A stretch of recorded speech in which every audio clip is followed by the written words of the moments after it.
That YouTube channel can be found, by the way, in the Taxonomy Tuesday announcement down in the very bottom of the email. There's a little YouTube icon and you can find your way there. So the way we do this is a show and tell type of session. Everyone is welcome to share their recent fungal finds from the greater New Jersey area.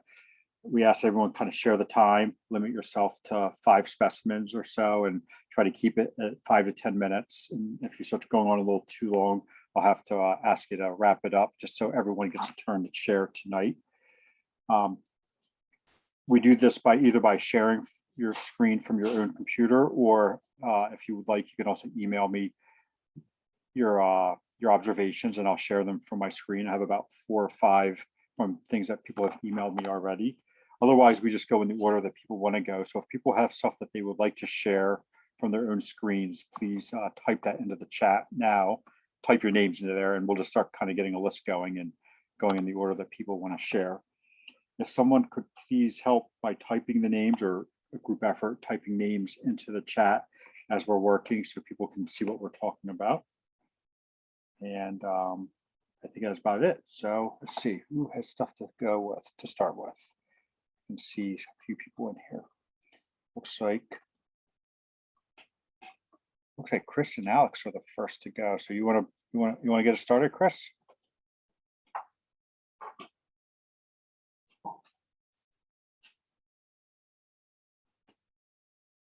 So, and for any new members, I know Chris said that they just started. So usually what we do is you share your screen and then you tell us a little bit about what you have, and you either tell us what it is or you ask if we can, you ask for help with identifying it if you want help. So you are muted, Chris. Okay, I think I'm sharing the right screen now. Mm-hmm. So this was up in Schunemunk Mountain State Park, about an hour north of me. And there's these little agarics here, and then next to them these blobs, and a view underside there, and then a close-up with some others, and certainly looks like a aborted entaloma to me. I was very excited to find that for the first time. Mm-hmm. Yep, you're getting some agreement there. Yeah, I would definitely agree with that. So I just, my only question would be, if anyone who, computer problem here, but, oh, I don't have a picture of the inside. I guess you can't really tell, but I didn't know if they were kind of past the harvestable stage or not, but thank you for your confirmation. Sure thing. Thanks for sharing. Okay, Derek, did you go next?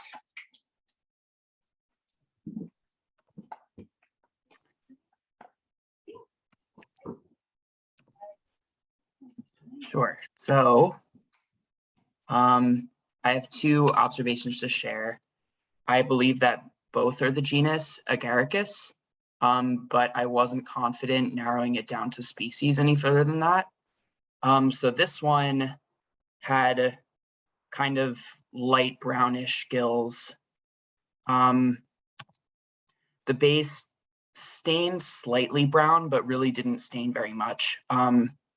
Nothing else really stained. You can see that the gills are not attached here by the stem. And the top was white, and I didn't really get any odor from it either. So I kind of need help with identification at this point.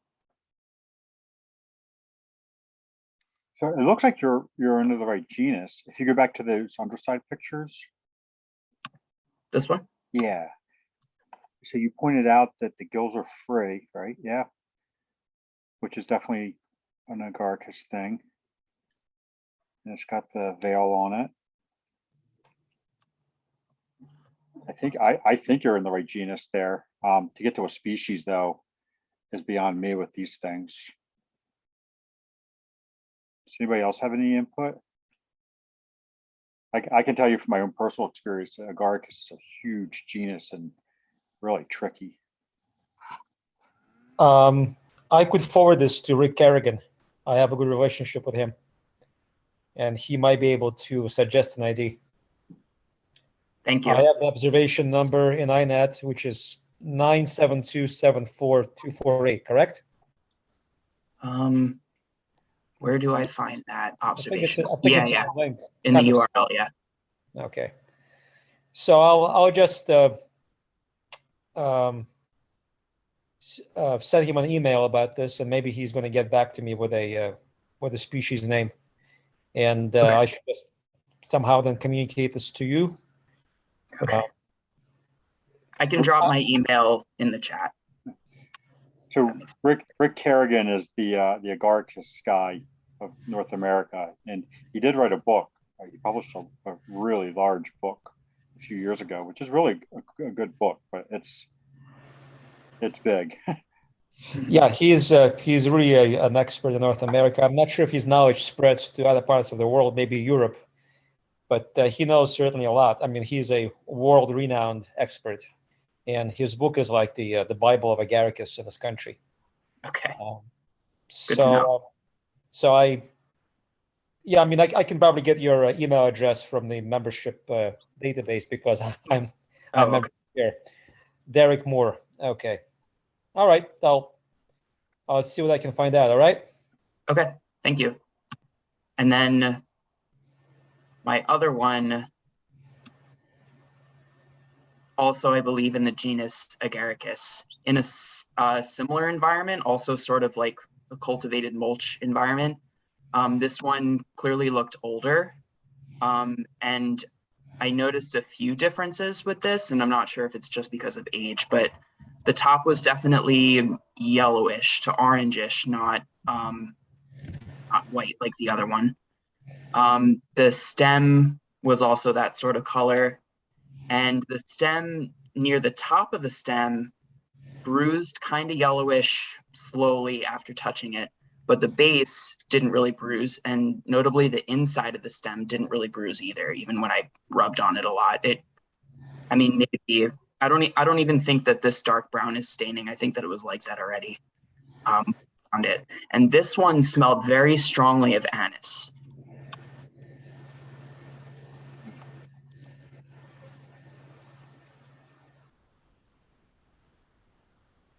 But yeah, again, I couldn't get this one down to species level. 96. You're doing well to get to Agaricus.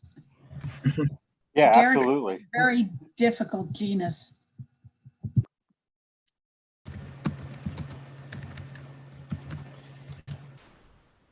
So can I confirm something from the for the previous species? You said, Derek, that it did not smell like anything at all. There was no odor. Yeah, just that first one was a very faint, like generic mushroomy odor. This one was definitely more anise. Anisey, okay. And the other one did not stain yellow. No, it very slowly stained like tan brown. Okay, and you did not cut these, you did not section them and see whether the flesh, the exposed context was staining pink or yellow or anything like that. This one did, right? This one did stain yellow, but the other one didn't, right? No, it didn't. It's just basically browned from handling, but nothing Yeah, other than that. right. Okay. Because, I mean, this information is going to be very useful for Dr. Kerrigan. Okay. All right. Thank you. Well, thank you all. Hope that was interesting for everybody. Yeah, thank you, Derek. Okay. So it looks like Mike is next. Hi, Mike. Hi. All right. So I'm guessing this is growing on buried roots of a dead tree, and this is on a maple, and I'm guessing this is Ganoderma sessile. There are these caterpillars inhabiting it. And I wanted to confirm that I did it right and wondered if anybody knew anything about these caterpillars. I think you're right on the identification of the mushroom. All right. So we just so for other people who are looking at this, you can the key feature here is it's one of the lacquered or the shiny Ganodermas, and these are growing with no stem. You can see that there's like multiple of them all over the place with no stems, so they call them sessile or sessile. Yeah, the ones growing in the lawn here have a central. They're almost vase-shaped, but there's no distinctive stem. Mm-hmm. Yep, so they're following the roots of the tree. Right. This one, Igor identified for me. This is Amanita Morissai. I found this on the Foray Sunday. This was my favorite find of the day. There's a close-up of the cap. Yes, Morissai, Yeah. named after Morris, whoever he was. This is an Amanita from section Valeri. It has a ring. It has a bulb, but it's not very pronounced or distinct. And the key feature of this Amanita has nothing to do with its morphology. It has to do with where it grows, and it prefers very wet habitat. So it has to be near water. This was right along the edge of the pond. Exactly. So it likes to keep its feet wet. And when it's young, it has a very dark brown cap, as can be seen here, hiding under that extensive vulva. But when this matures, most of the vulva disappears and the color becomes kind of washed out brown. And if you do smell a mature mushroom, you'll probably notice a very faint floral odor like fruit. And to me, it smells like minty toothpaste. So there are very few Amanitas that do that. And I think all of them come from section Valeri. So I think it's unique to the pine barrens or to this kind of habitat, and it only likes to grow in wet ecological, places, like ponds and next to rivers or whatnot, bogs. So we will find Amanita Morissai. I'm going to type it in. Oh, okay, thanks. That vulva material on the top, on the cap surface, is that cottony, kind of like the Strobelomyces cottony? On the top of the bulb? Yeah, on the top there, on the cap. Yeah, I mean, this was caught at a very early stage. By the time we usually find this mushroom, all the vulva is gone.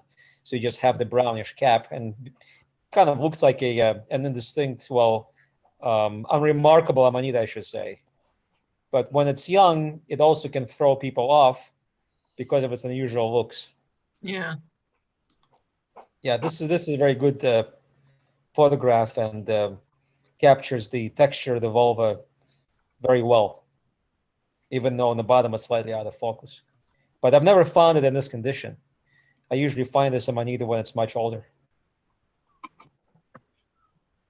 Thank you very much. Thank you very much, Igor. Amanita Morissai, the name is in the chat.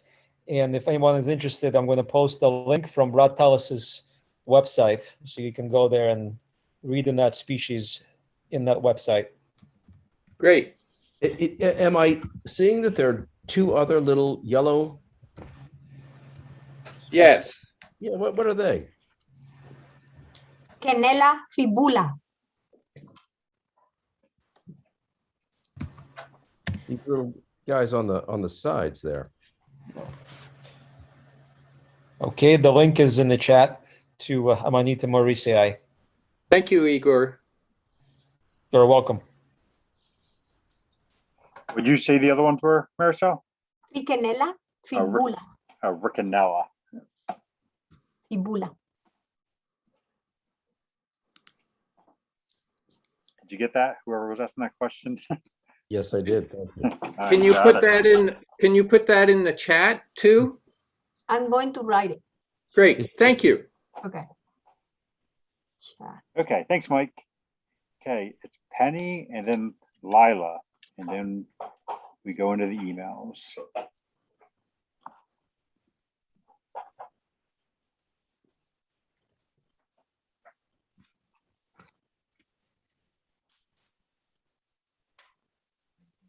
Penny, you're muted. There I go. I'm muted now. Oh, geez.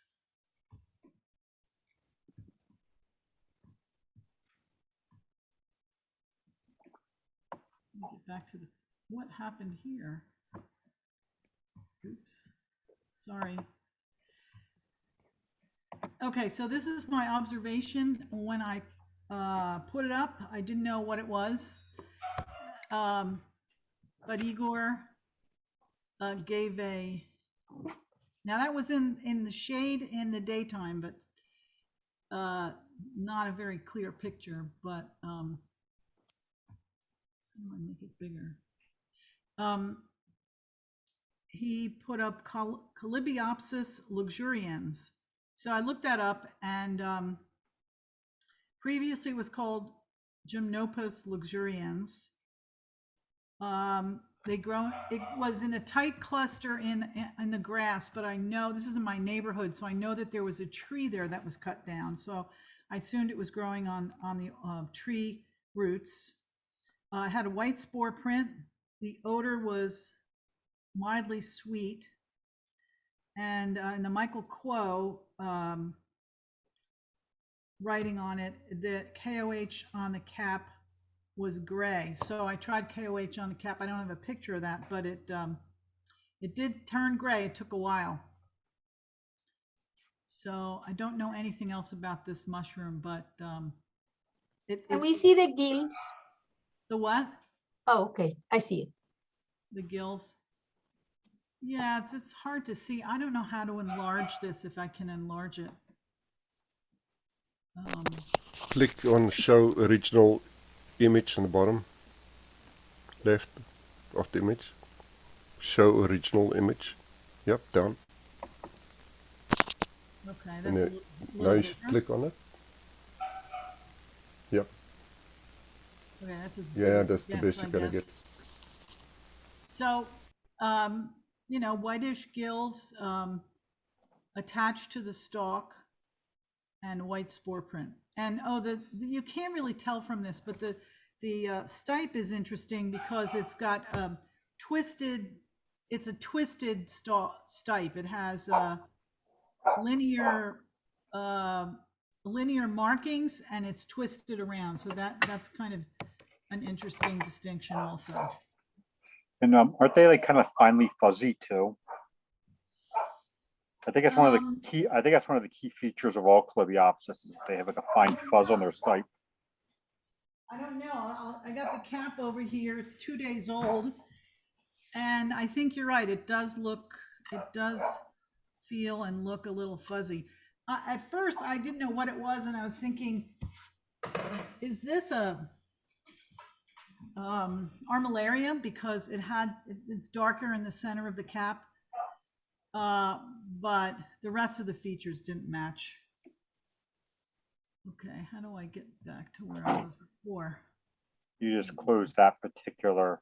Yeah, there you go. Yeah. So anyway, that was one. And this is my other one. And I picked this probably too young, but it was so curious to me because it looked familiar. Like I was trying to figure out what this was, and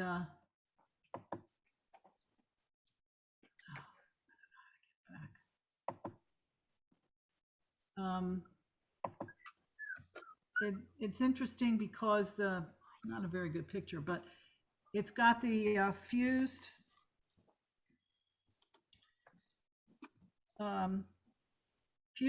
stipes, or sometimes they're described as forked, and central a central stipe, decurrent gills, funnel-shaped, and then I slept on it, and the next morning I thought, oh, it must be some kind of pleurotus, and so then I looked through those and decided it was Pleurotus cornucopii, and nobody has commented on Mushroom Observer, so I guess that's what it is. I'm not sure that it happens here in the US. Yeah, I was kind of curious about that name too. Okay, so what would it be then? I did only read about it in the UK, so it's growing on wood chips under, the mulcherena maple. What do you think it might be? Can we see the pictures again? Yeah, there you go. What's the summer pleurotus? What's the summer name? The summer Pulmonarius. Pulmonarius. You think it's just pulmonarius? Can you please blow this up? This is just too small. How about if I... You have to show the original image and then blow it up. It's not a very good picture, I guess. That's as big as it goes. What I do have is, I still have it here. I don't know if you can see if I hold it up. That's it. 2 days later, it expanded itself, and it looks more like the caps are open. So I don't know if that helps. Can you see that? Do you think it's a pleurotus? Did you get a spore print? The spore print, when I put it on, it's kind of a faint pale lilac, which goes with pulmonaria, right? Or whatever that was. Pulmonarius. Yeah. What? Pulmonarius. Pulmonarius, right? Isn't that the one? It's kind of a light purple. So, yeah, so cornucopii is a European name only. Is that what you're saying? A quick Google search, all I see are European references to it. Okay. It's all over the European websites. Yeah. And the gills run down to the bottom of the base, and sometimes they join with the other specimens. They run all the way down. So the gills only go halfway down, and the parts that's joined is the stipe, not the gills. No, in the cornucopia. Right. So you're saying it's not that. Okay. I only know that because one time I found a mushroom like that, and I could swear that it was Cornucopioides until I learned that it was an European name. So I never got a name because I didn't know. It was when I started. So I remember about the current gills all the way down to the bottom. Okay. In a cornucopii. Okay. All right. Those were my finds. All right, great, thank you. All right. Am I next? Yeah, please go ahead, Lila. Okay. All right, well, keeping on the theme of Agaricus, I think this might be another Agaricus. As you can see, it's growing in predominantly white pine litter. There's obviously white birch also in this woods, but that's pretty much it. Some maples around, but mostly white pine, and some birch, and then some maple. Only one specimen, I couldn't find any others. So look at the underside.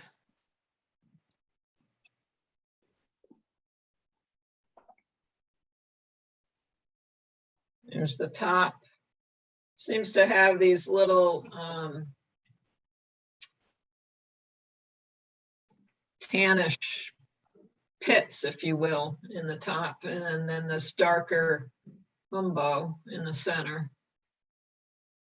Don't know if that is useful or not.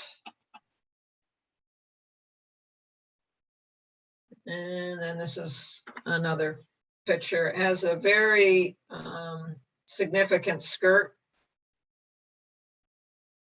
And it sort of looks like that is yellowish on the stipe just below the skirt.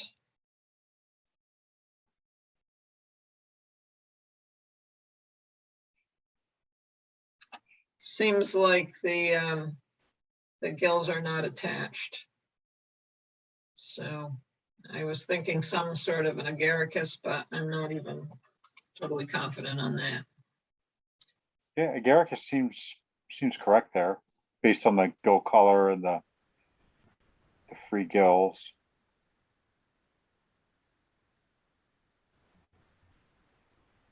Don't recall it having really any kind of an odor. And I did not section this. So another mystery Agaricus, I guess. Can we see, please, the other photos again? Sure. Cap. A little bit closer on the gills. Seem to be above the ring, more gray and striated, maybe. It's probably just drying out. Could be. And there it is in the forest. Do you have the photo of the bulb? Was it pronounced? No, it's very minimal. Not really hardly anything at all. I guess this picture got cut off, but it wasn't anything significant. And you didn't douse with any chemicals, right? No chemicals. Odor? Nothing particular, no.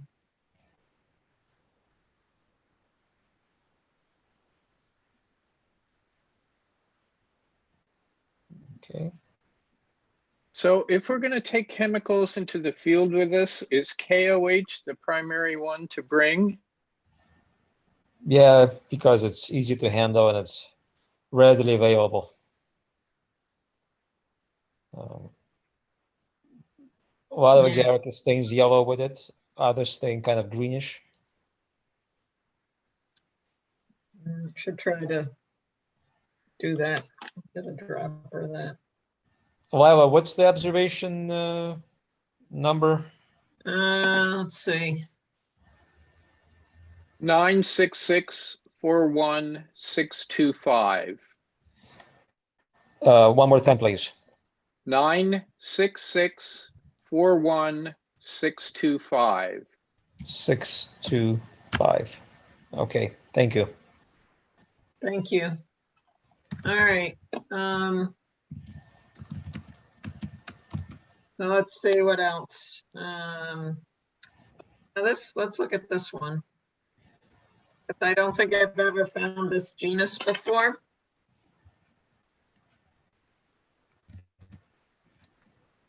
Hygrophorus, I think. It was quite different. It's like, wow. It seemed very different to me when I found that. And there were a fair number of them about, I think, I recall. Also in the white pine forest.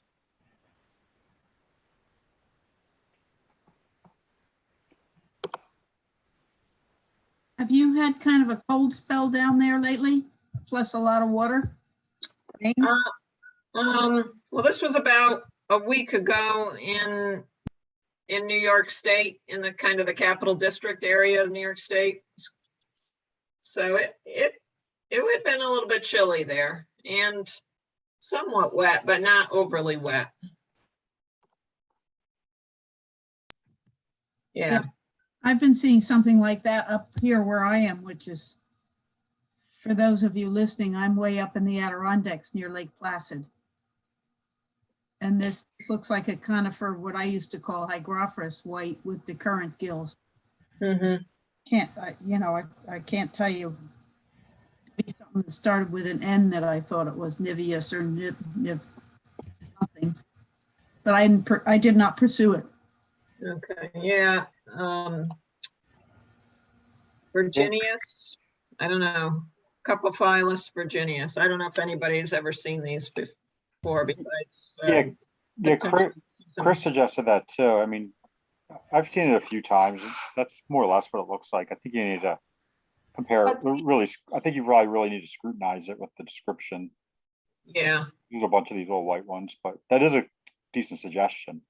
Yeah, I did look up some others online. I searched, I think, for that genus, and it seemed to be consistent with other observations that I was finding. I'll say I do know Virginius definitely is known in the area. May I say something? Yeah, go for it. But does it turn creamy? Because I thought it was pure white.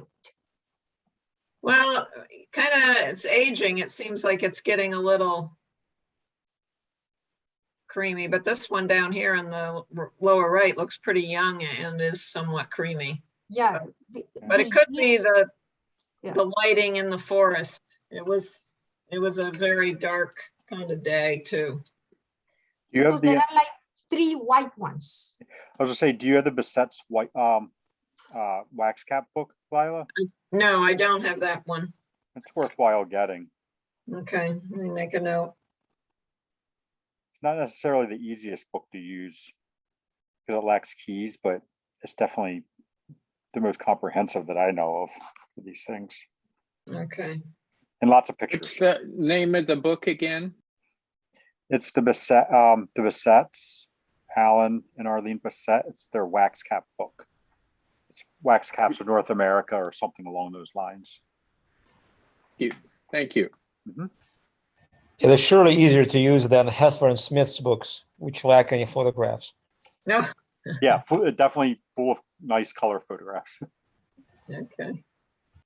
All right, so that was that one. And then this last one, which this was all of these were in the same basic woods. So I thought at first, this is some kind of chanterelle, but it's in this pine duff.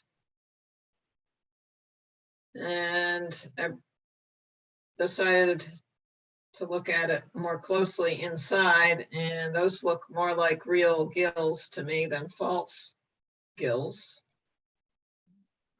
So I cut across, and they look like gills, I think, to me.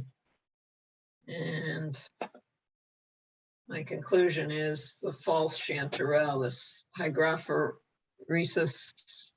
No, no.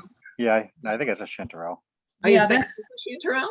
Yeah, that's definitely a chanterelle. They grow in conifer up here where I am, but the Hygrophorus auranticum would be a deeper, more pumpkin orange and very plate gills that are close together with very decurrent gills. And maybe you're just not used to seeing this kind of wrinkly, deep gilled kind of thing instead of that smooth one that you used to always find in New Jersey. Yeah, that could be it. Yeah, that's definitely a chanterelle. Wow. If you go back to your cross section, Lila, for a second. Yeah. See how it's like a solid material all the way through there from the context all the way into that gill-like fold. Yeah. If it was that false chanterelle, you would see a really distinct separation of material there, like with the plates that Sue was mentioning, where the gills start. Okay. Well, that's interesting. So they're very, very three-dimensional. I really was not expecting that. So that's very interesting. So at first I'm like in the poor light, it's like, oh man, yeah, those are definitely chanterelles. And then of course, before I did anything with them, I'm like, well, let me really study these, because I hadn't found them in that environment or at this time of the year before. But I knew from last week you had said that you had found some, Luke. Mm-hmm. Well, I'm sorry. Where did you say you were? Were you in New York State? New York State. Okay. Yeah. west of Albany a ways. So about 1,200, 1,300 feet elevation, maybe. So, all right, well, better to be wrong in this direction than wrong the other way, I guess. Did you smell? They had no odor. They did not smell apricot. I put them in a bag. I smelled them the next day after they'd been in the bag, everything. And, That's strange because most chanterelles like these, I'm not sure about the smooth one, but the ones with these pseudo gills, they certainly smell like apricots a lot. yeah. Yeah, so that was like the final thing the next day. It's like, well, what do they smell like? And they did not smell like apricots. So Oh, I well. threw them out. Too bad. Yeah, That's how you learn, right? You keep yeah, looking at, yeah. you keep looking at things over and over again until you really get it down. Right. Does anybody have a suggestion on a species? No, especially not up there. No. There's some names that I have written down that are from New England that look pretty similar to this. I could pass those names on to you. I'd have to look them up. All right. Because I know those guys up in Maine and up in New Brunswick. They have some names that they're using for these that look like this. The ones that we would call like that Cibarius-like group. Mm-hmm. We say Cibarius-like because we don't have a better name for it. We know they're not the European Cibarius, but that's certainly what they look like. So, all right, cool. Well, thanks for sharing, Lila. Yep, no, very educational. Thank you all. Okay, so I'm going to share my screen now.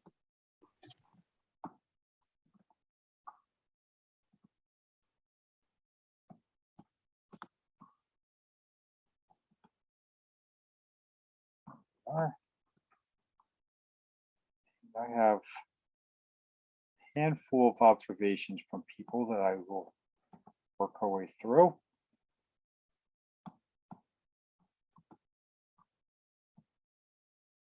Starting with Marisol. Hello, Marisol. Oops. Hi. Hi. I'm not sure if this is the one we wanted to start with. It just opened up. Here's your first one. Hypoderma setigerum. Okay, there is a place called Amico Island in the Run. It's a place where the Rancocas Creek ends in the Delaware River. And I go there many times throughout the year. And I went on Friday and I found this crust. I found a lot of stuff on drifted wood. But this one, there are a lot of trees that are on the edge of the beach. And deciduous, there are no conifers in this island. And this is a crust that when you look with the lens, it has these exerted tips you're going to see in the micro, but it is white. What happens is that this one is contaminated by another fungus that we're going to see. But I wanted to show you first the micro for the crust and then the micro of the parasite. Go ahead, please. So in real life, the crust is underneath the wood and it has these tips that are called lamprocistidia, and they are very long. They are septate and they have clamps on the septa. I'll show you that later. And what else? Oh, this is one. Oh, I messed up. This is 100x. My mistake. This is 100x. Okay, go ahead. So I couldn't do this step 400x of that. I couldn't do it to show you a lot of detail. So right here, I wrote where the clamps are. Usually there is a septa and a clamp, but sometimes there are septas and no clamps, like on the upper ones. Like on the upper lamprocistidians, the top ones. Yeah, there is no, or I don't see it. And sometimes there is just septa. Right. So all these weird things are like crystals, ornamentation. sometimes when I put KOH, the KOH destroys the ornamentation. It dissolves it. Okay, can you pass, please? All right, and right here, they are just developing. You can see more clearly on the right one that is wider on the tip and is naked, no crystals, because it's still growing. The red parts on the lower part are the basidia. So this thing really is out of the basidia layer, is prominent. All right. So there's the basidia she's talking Yeah. about there and there.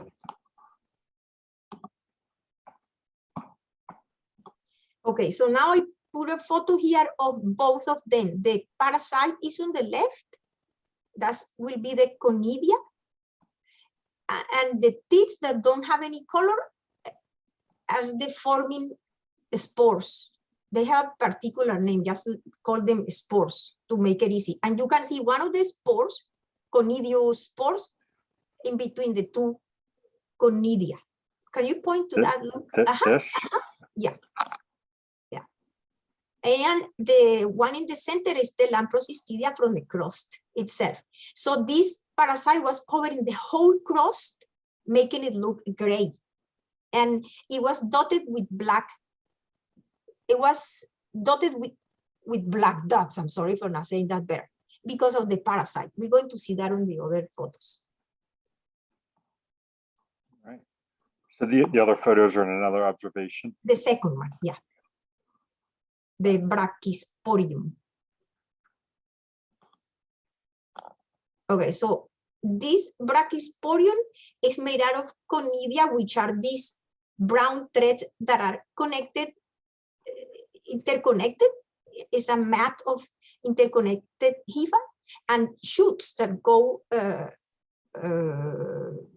vertical, horizontal and vertical. And at the tips, you can see there, it produces the conidiospores, and you can see two of them on the lower left. They seem to have, those have 4 segments. And if you look at the tip of the conidia, you can see on the right, towards the right side, the clear tip is where they are forming. Look, can you show? Are you talking about there? The tips. Yeah. And the one near the edge on the right, upper. Yes. So you're saying these spores, Yeah. is connected to this area, like that. Mm-hmm. So I got few of them.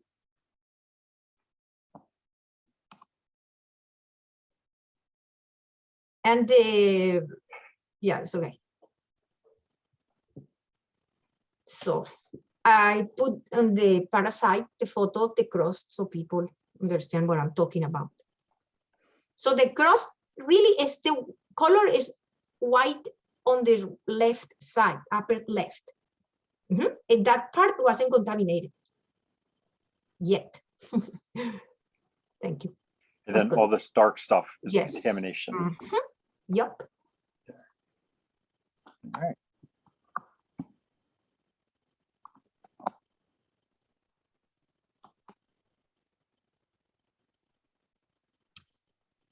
This crust was also found in Amico Island, and it was so dry. And when it is dry, it's like, what word did I write under the photo? Look, I wrote the right word. Cartilaginous. Yeah. And when you wet it, it changes. And it is also covered with Lamprosistidia, but it's of a different kind. You'll see it on the micro photos. When you look with the lens, you see them protruding above the skin of the crust, if I can say that. Can you show them? Yeah. Not right there, it's too tricky. But you'll see in the micro, the spores are humongous. I only found 2 spores. And I saw some clams on subhymenium, which is the flesh, if I can say flesh for a crust, which usually are very thin. And this hypha in the subhymenium has thick walls. You can pass. Okay, now this is a 100 magnification of the Lamprosistidia exerted beyond the basidia layer. And it has very thick walls. You'll see that in another photo. Can you pass, please? Okay, that's one in 400 magnification. You can see how thick it is, and it has like crystals.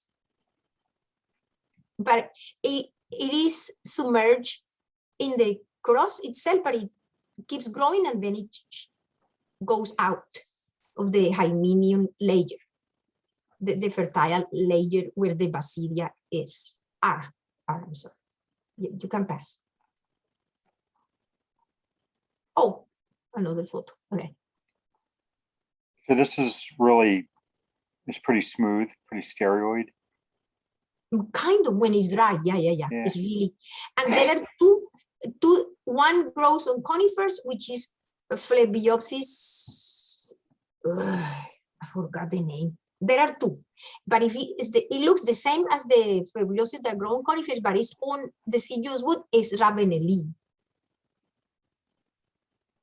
So there are only two that are very close. Depending on what kind of wood they grow, then you will know the species. Can you see this with a loop? Yeah. It looks like little hairs on it. No, tips. You see white tips. Everything is white. Okay. Yep. But you can, but I guess when I say hairs, I mean like little spines. Like little teeny tiny spines. Yeah, up. you do see like that. I have to ask a basic question. So those Lamprosistidia, what is their function? Do they release spores? No, they don't. Only the basidia. They're just go ahead. They're just a structural element? Ornamentation, but I have no idea what is the function of them. Yeah, but they are sterile. They don't produce anything, just beauty. Okay. It's a good question. I don't know if anybody really knows that. Because it made me, for a moment, I thought about like when you find ascomycetes, they have the asci that is full of the spores, but they have other structures that make up for the rest of the flesh, and they are infertile. It's like filling up elements to make the structure of the whole thing. I mean, but I'm not sure that's the whole truth. They're definitely amazing looking, whatever they do. Yep.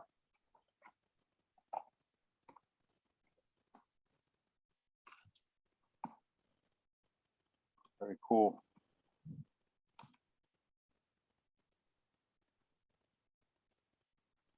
In Amico Island, I made a lot of noise with this crust because I never found it before. I only saw it in the books and photos online. And then when I turned deciduous log, no conifers in Amico Island, when I saw this thing, and I screamed because I could not believe my eyes. Yeah. And there were beautiful. There were two growing on the same log. This is the one, and the other one was at the end of the log, which is right there. It was this blue. This is a real color when I got it. It didn't have the white edge as I have seen it in other photos. And when I got to examine it at home hours later, it was almost like black blue. And the micro doesn't need anything because it's blue, as you can see on this one. And I could not get the spores. I was not lucky with that. But I read what I was to expect from this crust, and it has this weird dendroiphidia, which has projections. And it says in the box that the dendroiphidia looks like basidia, which are the producers of the spores. But these ones shoot like a vermiformis of growth. So I saw it many times, so you can see there. And I also saw clams. There were clams everywhere. I'm sorry, clamps. Like that. That's a clamp. Clamp. And on the left, you can see many right there. I could not believe the color of this in water. It was amazing. And I could not take this thing apart. I tried a few times and I didn't succeed. So you can see this vermiformis dendroiphidia tips right there. And on the lower right is the basidia. Yeah. But not even one spore. I could not see even one.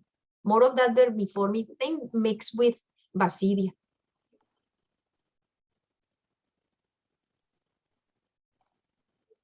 This thing's in, I think, in polypirales.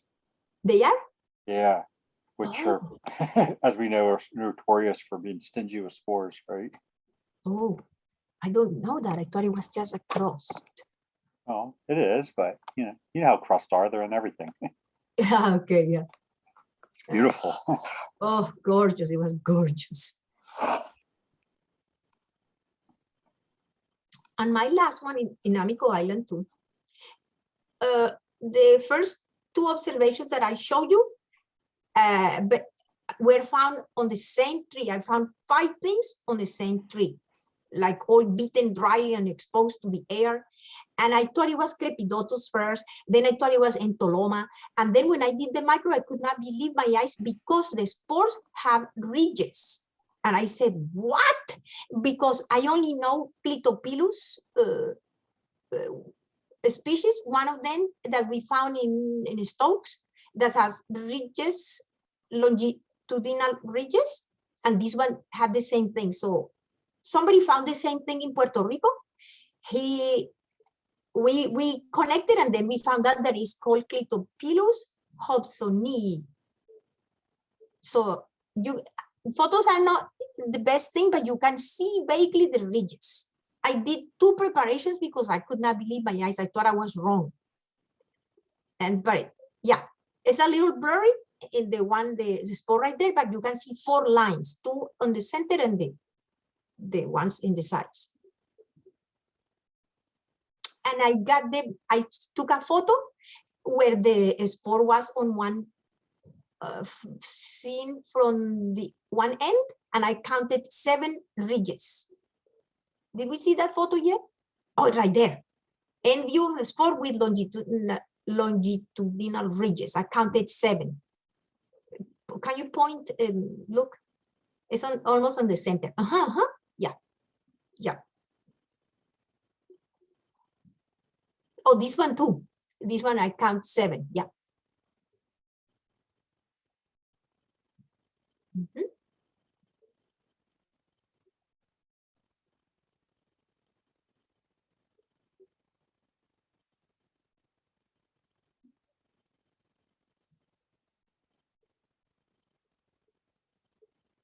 They were very little.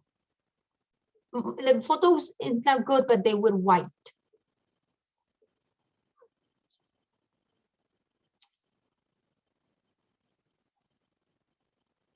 Thank you. Yep. Sorry, I was trying to unmute myself. I couldn't get Oh. back to it. Okay. This was growing directly on the wood. Yeah, I didn't see them, but who knows?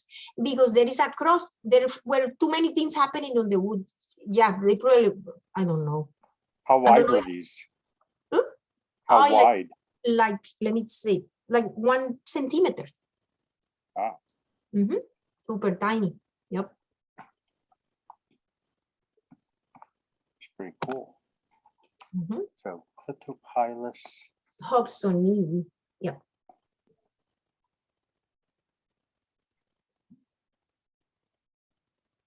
Sorry, everyone. I'm writing a note.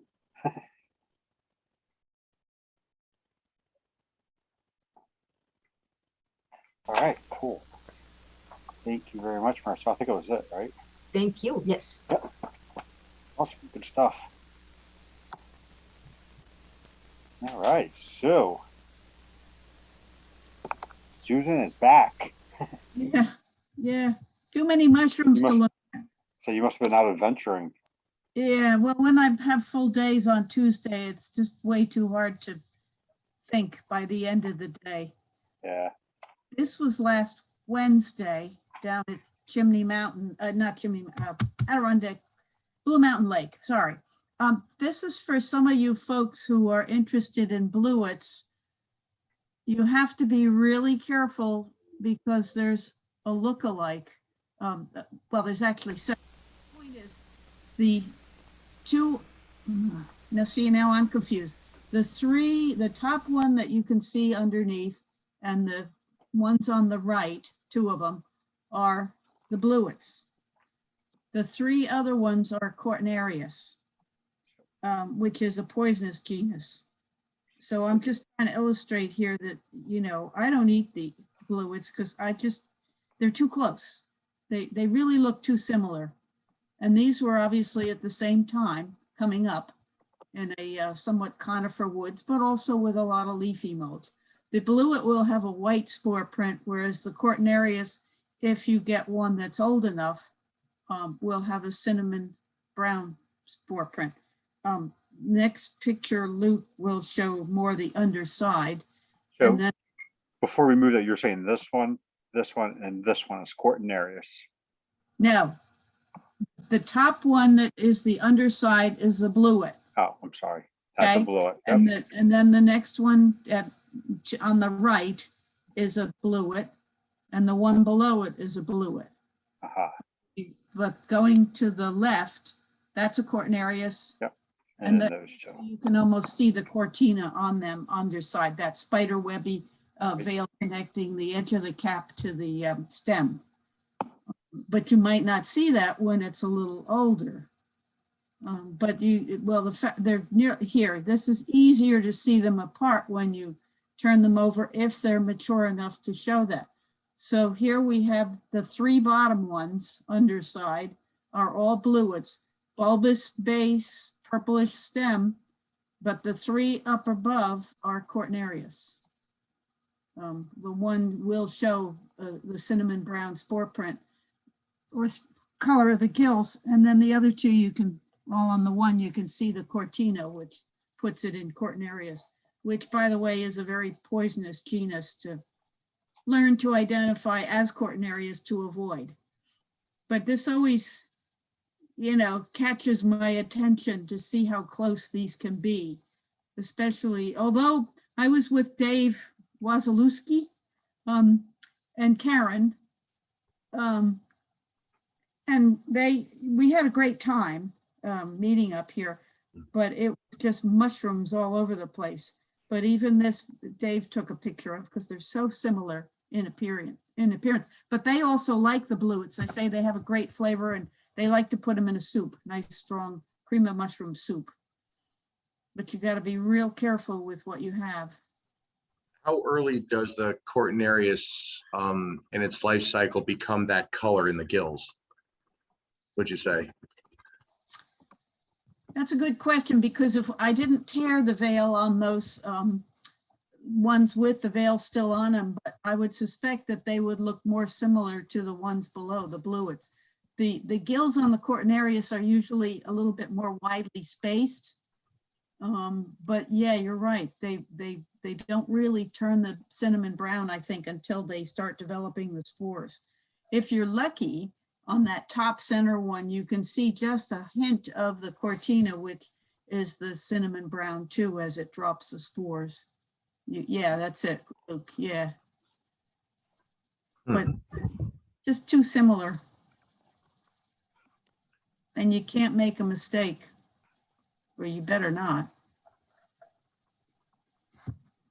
Okay, so this is something of very much interest to me, which is Ebola Topsis. I'm calling it Ebola Topsis grizzia. This is actually in the polypore family, but it looks like a bolete. But my interest in it is because it's in the Teleferaceae, which is related to the hydnums and hydnellum and sarcodon and phelodon, and it dyes wool a nice kind of interesting blue-green color, particularly an interesting green with no mordant at all. But they're out now. They don't come out until it's cold and wet, which is what I have up here, very cold and wet. So I believe I found one of those in Schwangdunk. Really? I don't actually show the feature of the pores are very, very tiny. And they actually look sort of polypore. Yeah, I know it's probably not it's really impossible to get a good picture in the field. Oh, sorry, it was up in the corner. Up on the left-hand corner is the Ebola Topsis grizzia. They're kind of firm and they're kind of big. And I like to find them, and I have several places, and they are mycorrhizal, which means they'll always be in the same place. I like to keep an eye on when they first come up because it's never before about the end of September. It's got to be cold and wet. So what do they grow? Conifers? I would suspect so. Spruce fir forest, Okay. probably what they'll grow in. Would that be what you had, Chris? I'll share my link in the chat. Actually, my cap looks rather different now that I review it. My cap was more orange, but this was growing in an oak forest with no conifers, if I recall correctly. Yeah, the only time I've ever seen these, they've been very gray. In fact, I was surprised that these are looking very mottled, almost blackish on some of them. I have other pictures, but I didn't bore you with my 15 pictures of these things because I found a lot of them. But, Susan, yes. we found it on September 19 in Wawayanda. Yeah, Wawayanda is North Jersey, isn't it? Yeah, next to New York State. Yeah. Ursula found 3 of them. Ursula? Yeah, 3 of them. Yep. Ursula Paul? Yeah, she would know what they are because she I did the micro. Yep. Sorry? I did the micro. Oh, I bet it's interesting. Yeah, the spores are ornamented. Yeah, I've never taken the time to do that. But what's interesting is that they are in the polypore family, and yet they look like a bolete, and yet they're related to Hydnellum, Phelodon, and Sarcodon. And they make a beautiful green dye for wool. Oh, wow. They don't look like much, but neat mushroom. Anyway, so they're in the dryer right now. And it doesn't take a mordant at all. The best color is with no mordant, but I don't like to do that if I'm going to knit it into a project because I don't feel no mordant usually is not very color fast. It will lose the color and fade more rapidly than, so I always use alum, and I also change the pH to 9 with ammonia, just plain old household ammonia. I've been dyeing with mushrooms for quite a lot of years, and I find that no mordant is not very color fast at all. Okay, so there's another. There is a question. It says because it is polypore, it would be much firmer than a bolete, right? Not necessarily. These are very fleshy. I would say it's like cutting a piece of cheddar cheese when I was slicing them up. Very similar texture to, well, a hard cheese. Okay. So I'll point out for that, that Susan's using the word polypore loosely here. So it's not actually Right. in the polypore family, like technically, but we call it a polypore just because visually it looks, you know, poroid. No, if you go according to the clade business, this is the polypore form of the Telephora family. Right, but it's not in polyporales, so it's in Telephorae. Yes, correct, correct. Yeah, it has, yeah, little tiny pores where it forms the spores.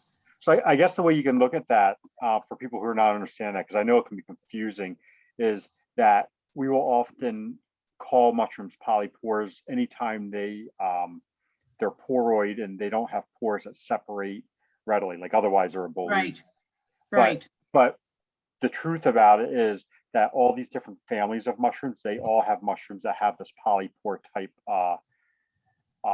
form. They've evolved it, you know, differently. I mean, they've evolved it independently. They've all arrived at this evolutionary niche independently. Right. Yeah, that's a better way to explain it. Yeah. These are pretty wild, though. I've never seen these. No? Oh, they're exciting. Oh, I can show you a lot of pictures. I'd show you lots of pictures of these too, but I limited my thing that I thought would be most interesting to the group. This is Quetnarius semi-sanguineus, which is coming out like bonkers up here. And well, I didn't show you the picture of 2 trays full, but they're already dried. But just last Friday, I probably picked 100. The red dye is concentrated in the caps. So this is kind of like gold to dyers, and don't tell Ursula Pole, even though she probably couldn't get up here anyway. I don't discard the stems because they produce a strong orange color, but they're a lot of fun to collect, and I have about another week and a half before they all freeze solid and will lose their dyeing potential. Not entirely, but something happens chemically that the dye is greatly reduced, the pigment in them, if they freeze. So I'm going to go out tomorrow over the same ground because I left the young ones. The older ones have more pigment in them than the young ones. When you dry these to save, are you separating the caps from the stems? Yes. Okay. Yes. Well, that one down at the bottom, I probably put that in with the stems because it's not very mature in the cap. But yes, I spend a lot of time with these guys, a lot of time. But I separate all of the caps and stems on the dryer and bag them separately. Susan? Yes.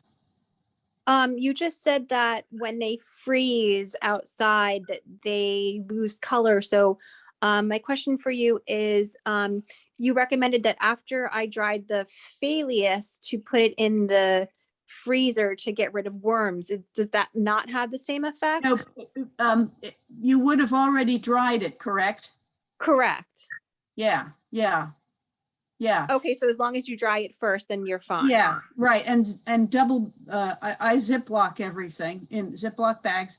And then when before I store them upstairs behind me in those boxes you see, I will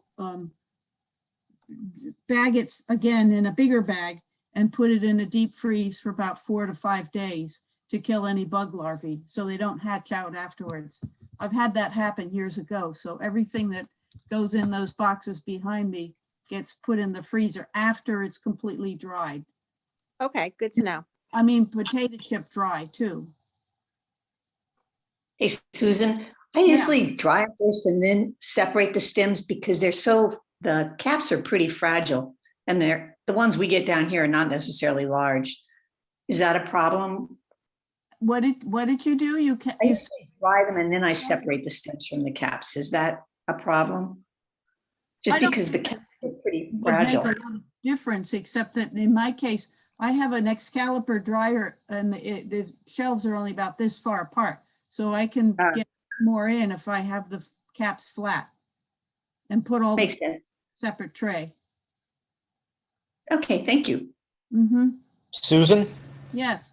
are you sure about the name semi-sanguineus? Is it still applicable to this part of the country? That I don't know. So I know that other species have been seen down in the Rome area, Rome sand plains in particular, by Alan and Arlene many years ago that look slightly different. I've even run across some up here that look a little different. But you know, I was in Estonia a few years ago, and there was like 3 very distinct species that all had the red gills and the gold cap and the stem, but they all look vastly different. That was a real eye-opener for me. Yeah, well, the reason I'm asking is that the most recent treatise of Quetnarius on the East Coast comes from the Micro-Quebec Club, and according to them, this name is not applicable to what we find here. Well, that's probably true. And we had the big discussion down in Coma about the Quetnarius sanguineus, which is now Quetnarius harrisonii, according to Amirati, I think. Does that sound right, Joe Amirati from the West Coast? Amirati, yeah. Yeah, which I can, you know, he's studied Quetnarius, I know, for years and years, so I would tend to believe him. But they're still going to do a fabulous red dye, whatever I call them. So I'm still calling them that. But yeah, you're right. I'm not as pursuant of the newest literature and changes, as you guys all are. Right. so- Thank you. Mm-hmm. All right. You want to look at these other ones too? Yeah. Yeah, this is something I only see when it's cold and wet, and also now about this time of year. Hygrophorus erubescens, I think is what it's called. This isn't, these got a little bit more mature than the last time I saw it, about last year or the year before. A very pink kind of beautiful, beautiful little mushroom. Also in spruce fir and maybe larch in the moss. Not very big, maybe 2 inches across, 2.5 inches. Really cool little mushroom. But they stand out with that color. And that is true color, what they look like. Don't know much more about them. Okay, Hygrophorus Puderinus. This also grows about 15 feet from the other one. Very slimy on top, even before it was raining, earlier in the day. And they have that kind of pinkish cast to the gills underneath there, on the margin with the separate short, long gills. Another interesting little mushroom, and my picture doesn't show it very well, but the stem is very distinct in that it's kind of almost like a swillow stem, in that it's got kind of little droplets of tissue, wet tissue like. Yeah, it's on the stem. You can sort of see it's almost kind of crystal-like, but it's very distinct if you see it. And with the coloration of the gills and the whole look of the thing, also slightly pink, pinkish brown. Neat little mushroom also. Okay, so everybody thinks this is, Swillow Spectablis pictus. Well, it's not. And even I could sort of tell when I saw it. And as I've only seen this one other time, and I was lucky to sort of decipher what it was and to get it verified. This is Swillow Spectabilis. It's a marsh thing in the bog almost. The kid that helped me collect it was ankle deep in the water. It was very slimy all over with a very glutinous ring. The thing is about 5 inches tall, and the cap surface looks kind of flucose, but it isn't. It's like adhered. I don't know how to describe it, but it just. Painted. Sorry? Painted, like you painted. Well, yeah, but Swillow pictus spraguei, it's kind of felty on top. I'm just saying that the pattern here is almost like painted. It's not sticking out. It's not fibrous. It's almost like smooth. Well, it is smooth, but that's mostly because of the glutinous layer over the top. Oh. But even so, I'm going to go look for some more to study more. But I happened to send these several pictures to someone I know to be a Swillow expert, Henry Van Cotter, who works in the Duke Mycology Laboratory, and he agreed. And the interesting thing about this is that it's a Peck species collected by Peck in North Elba, which is within 20 miles of where I live. So it's kind of exciting to find for me. Really the first time on my own. Gary Linkoff and Rick Vanderpool had identified it on the table several years ago at my Fungus Fest, but I'd never seen it in the flesh in the bog itself. I had seen it on the table, which is where I finally, luckily I take pictures of strange things. So that's how I was able to decipher what it was. Anyway, it was an exciting find. And then the last thing I have is, I think this is a Peck species also, Tricholoma Magna Valeri, the Adirondack Matsutake. There's a very strong smell of the red hots, the little red hot candies, cinnamon candies. They're coming up now, and quite a lot of them. And that big one there is about 3 inches across. I've never seen them this big, but luckily I caught them yesterday when they were still beautiful and big. quite a few of them if I wanted to collect them for eating, but I didn't. I only took the 2 I had picked there. Interesting mushroom though. You guys have something similar in the Pine Barrens. Caligata,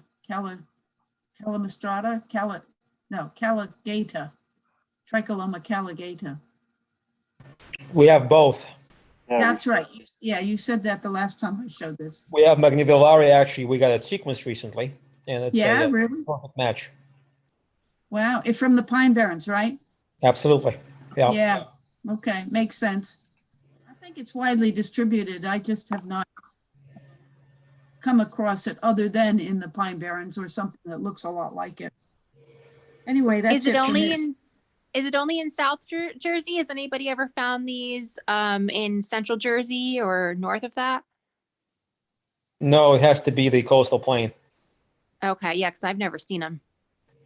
Maybe sandy soil, and this would have been a spruce fir area for me. is that a sandy soil up by you? Are you asking me?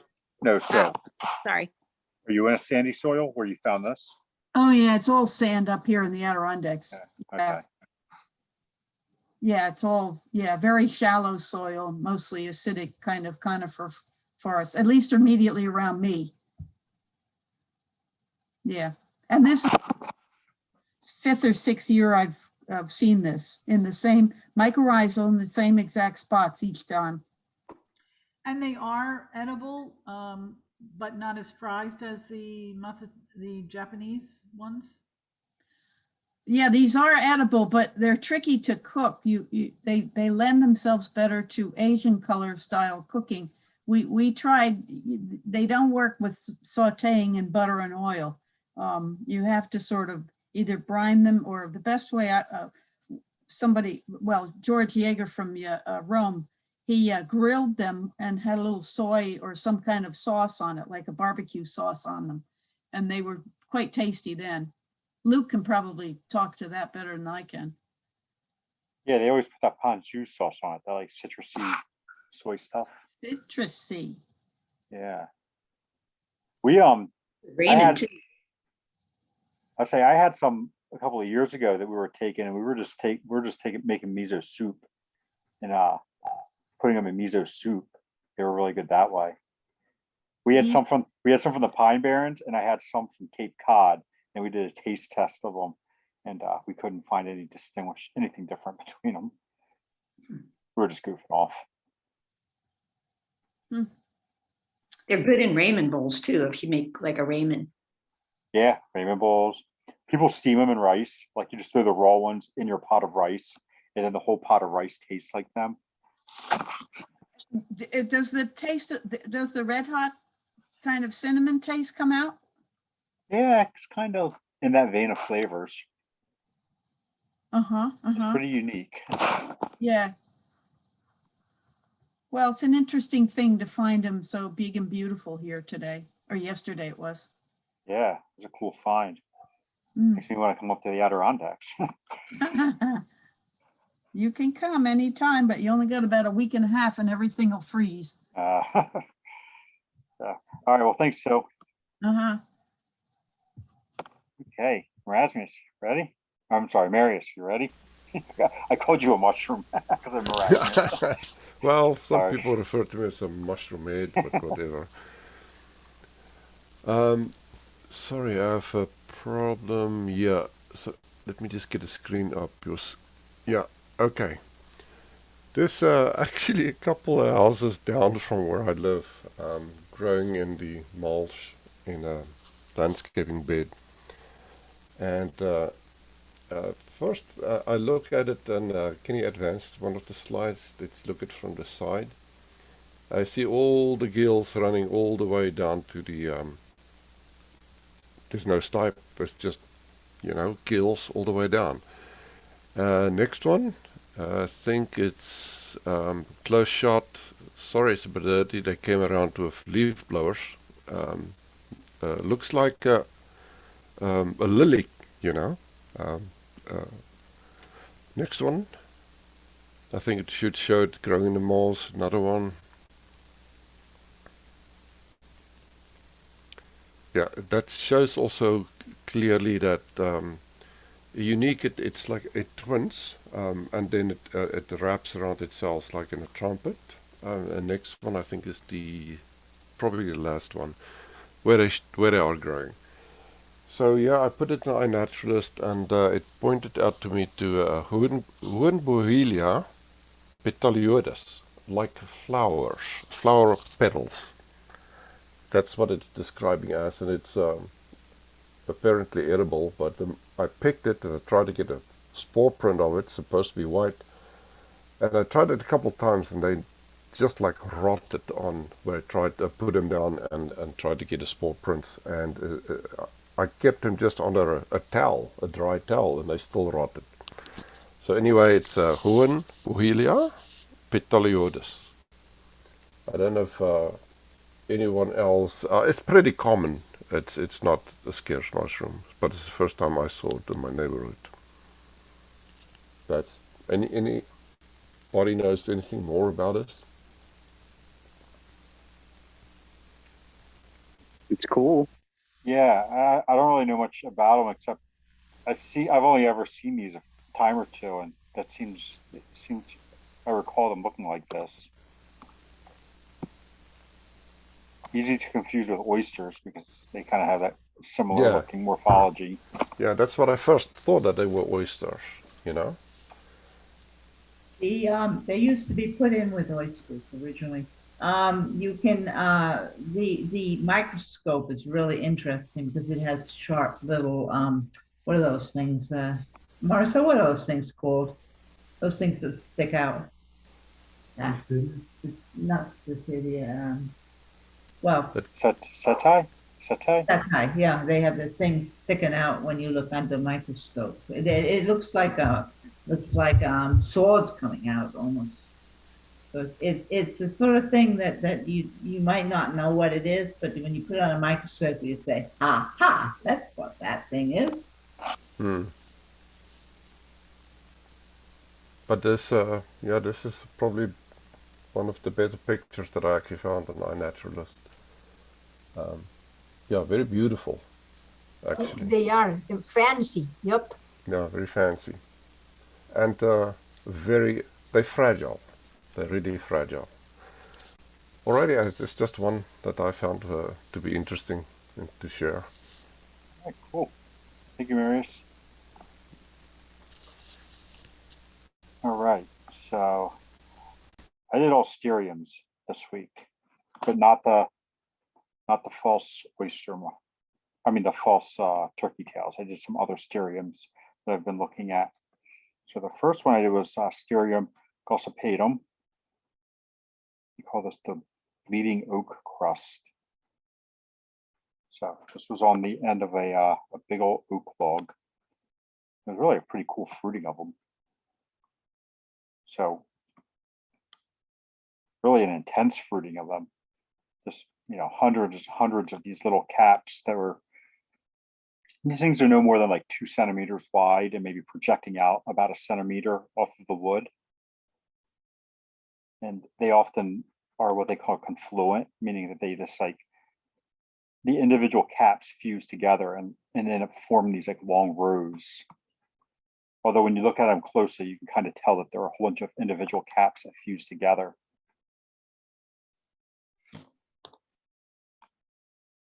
So this is the kind of the details of them. They're fairly zonate on the top and hairy. If you look at that under a magnifying glass, under a loupe, you'll see that there's a lot of little teeny tiny hairs that are causing all that zonation. And if you scratch, this is the undersurface. So this is the side where the spores are coming off of. They say bleeding red, although I usually don't find them actually bleeding. I find them more that if you scratch it and after 30 seconds or so, they start kind of seeping a red color. And only when they're really fresh. So you can also kind of scrape and kind of pinch them and they'll bruise that reddish color. Like the 2 examples on the right, both of them are just bruising red. Another shot at the top. Look. Yes. I'm very impressed with the size of what you found because I have found it several times and it's always very shy. Sometimes I just find one petal. That's it. Yeah. But the test of the blood is just to prove that it is, but it's not a big fruiting body. Not here. No, even these are, I mean, like I said, these are small. This whole is about 1 centimeter coming out. And I was saying, like, you can see this is an example of confluent caps, all these little individual caps fused together. But yeah, this was a tremendous fruiting of them. Impressive. So many of them. There's a good bloody picture, the bleeding picture.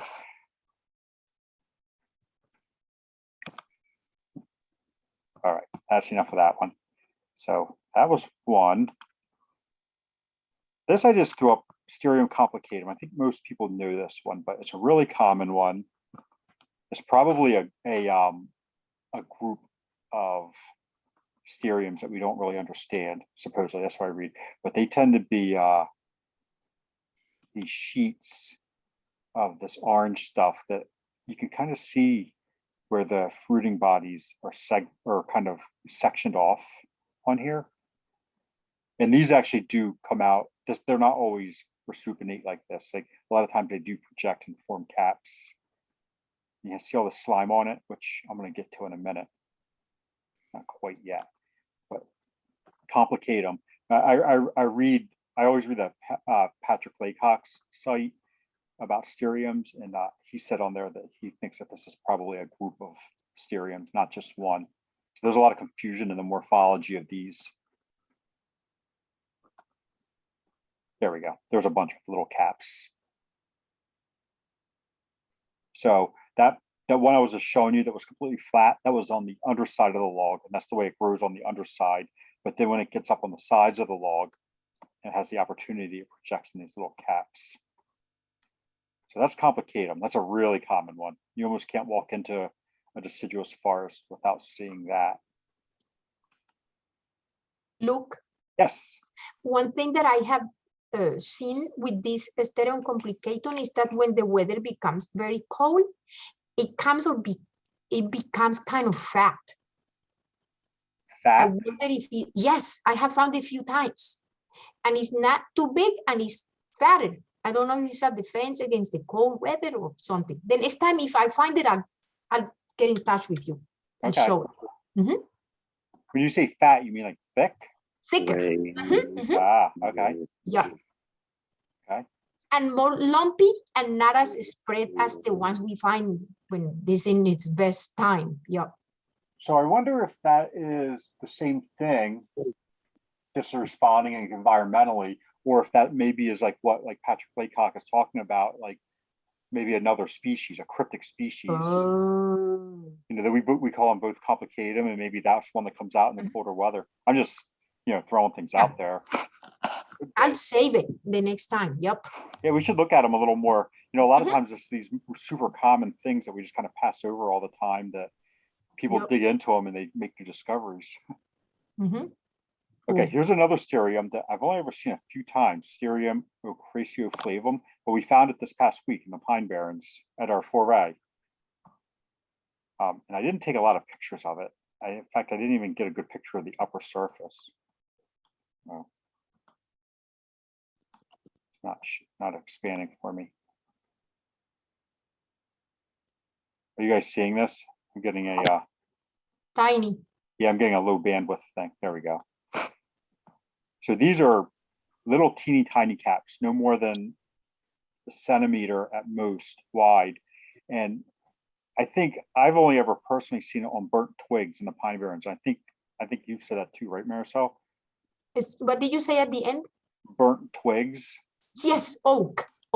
Yep, little bits of burnt oak in the Pine Barrens. So like after they do prescribed burns, or if there's a natural forest fire in the Pine Barrens, we'll see this growing on it. And it's another stereum. Stereum meaning smooth. May I say something? Yeah, please. I keep going to the Pine Barrens throughout the winter, and I have found this one bigger, and it loses that beautiful yellow tone. It becomes more ochre-like. I mean, the name means oak. ochre and yellow. Yeah. Yeah, Oh, it looks yeah. that bright yellow from the beginning. Yeah, and it grows bigger, but we usually find it tiny like that, like the you're showing. Yes. Yeah. And I always say it when I say twigs, I mean like little pieces of twigs too, like a centimeter or two wide. It likes that little stuff. That's the way I always say it. And that's the only place I've ever actually seen it is in the Pine Barrens. Like I look at asteriums all over the place. I just pick them up wherever I'm going. Philadelphia, like upstate Pennsylvania, the deciduous forests in the upper parts of New Jersey. I've never seen it anywhere but in the Pine Barrens. And I know it does exist outside of New Jersey. Like they have it out in the Midwest and stuff. Mm-hmm. It's interesting that it does seem like the Pine Barrens. Okay, what else did I put in here? Okay, so I put a Phlebia in there. This is Phlebia Incarnata. I just noticed the other day, which is not a stereum, but it parasitizes stereums. So if you look at this, this is an old stereum, probably Hirsutum or one of them. Yeah, one of those. One of those. Turkey tails is old, but the pink stuff is the Phlebia, and it's presumably parasitizing the hyphae, right? The hyphae in the wood. So just a couple pictures of that.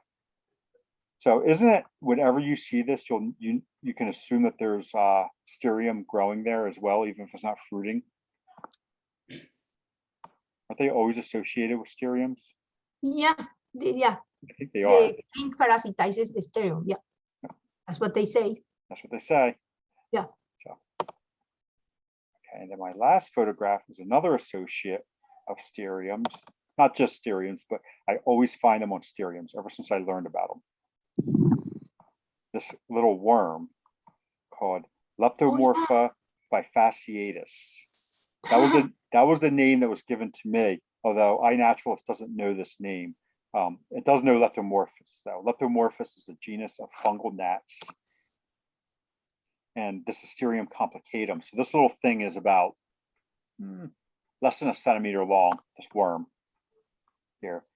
And what it does, I've seen it also on turkey tails, and I saw it on another polypore, some sort of resupinate polypore recently. But always on these like things that are growing on the undersides of logs. And what it does, let me go out here, my last picture. You can see here all this slime. The actual little worm is hiding underneath of this stuff. It like kind of like builds this like debris area, like sticks together with slime and hides underneath of it. And it creates this big web of slime underneath the mushroom, the stereum in this case. And when the spores drop down and land on the slime, and then the worm comes out, or more appropriately, the larva comes out, and it cuts out little pieces of the slime and eats all the spores. And then it replaces the slime, and it keeps doing that until eventually it metamorphosizes, goes through its pupation and becomes a fungal gnat and flies off and mates, and the whole cycle starts again. So there's the little guy hiding in the folds of the stereum. What is it at the end? What sorry? Animal is that? What animal is it at the end? A fungus gnat. So gnat? like a gnat, G-N-A-T. So Yeah, it becomes a little fly. So you see this?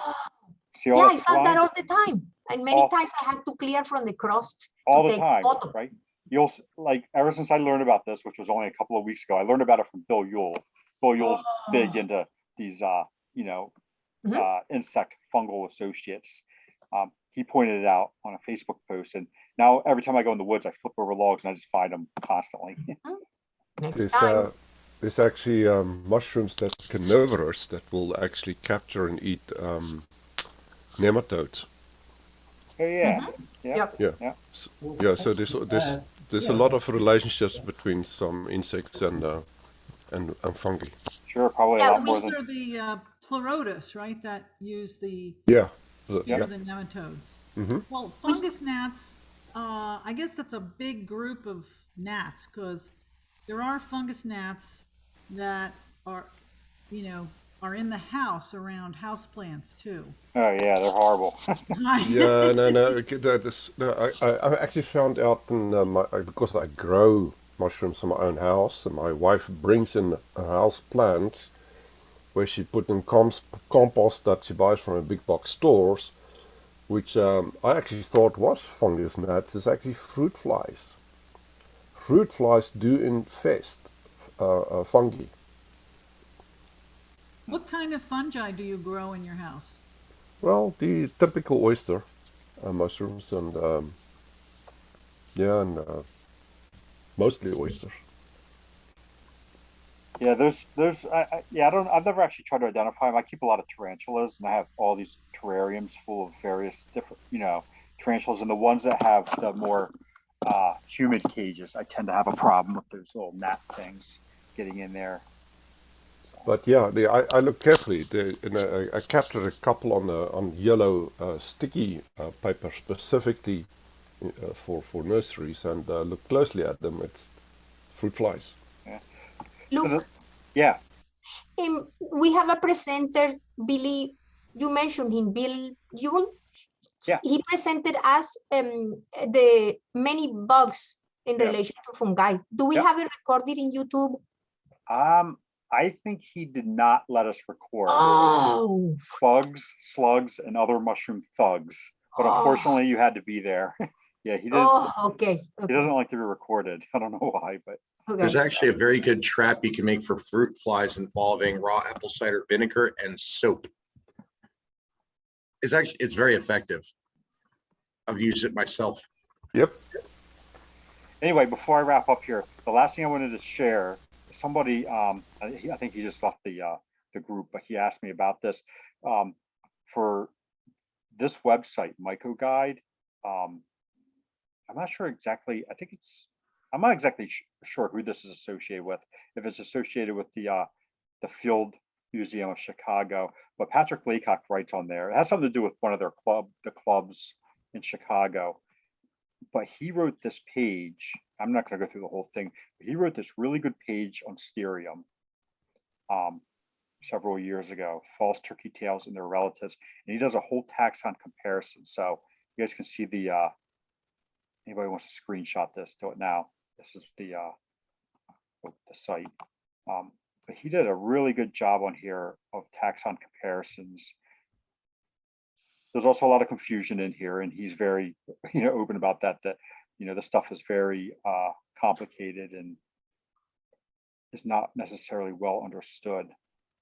But good descriptions in here, photographs, all of these new names that we're using for the Sterium Austria, he has on here, and he's actually had them on here for a few years. So he's a little ahead of the curve on there. Look, yeah. Could you send me that link through an email, please? Yeah, absolutely. Thanks. Yep. Me too, Lou. I would love that. Or even if you just post it in the chat, that'd be great. Okay. No, I can't get it from the chat. Anyway, I'll send it to you. I'll post it in the chat and I'll send it to you.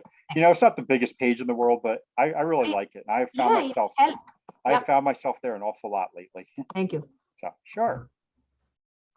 In fact, I'm going to stop for just a second. And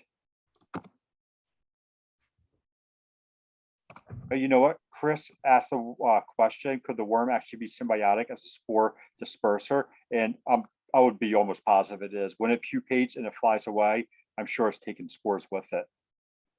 That's a pretty common occurrence with fungal insect associates.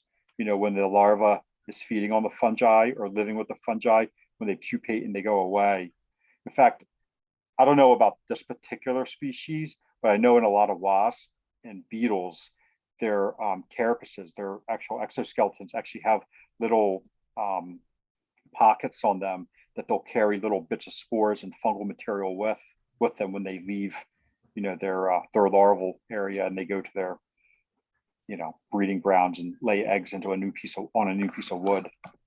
So, if you just search Myco Guide Sterium, the site comes right up. So yeah, I put the the site, the website name in the chat too. So, okay, I'm going to go back into my emails there and get to Lauren, who's our last person. You ready, Lauren? Yep. Okay. Number 1, shrooms. Shroom 1.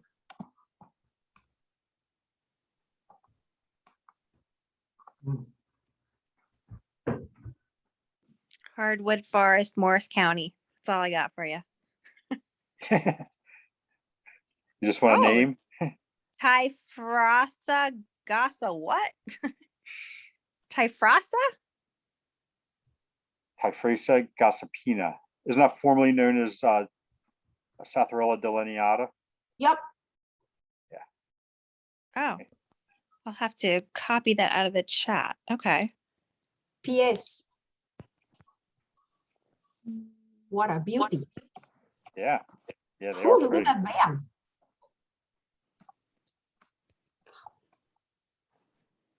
Really distinctive looking. Yeah, they Nice. have these super rugose caps, like wrinkled caps.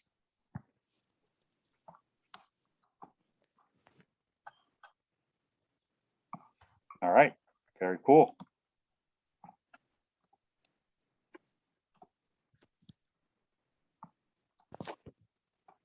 Is that right? Was there only one picture of that one, Lauren? Yeah. Mm-hmm. Okay. All right, here you go. This is the same park.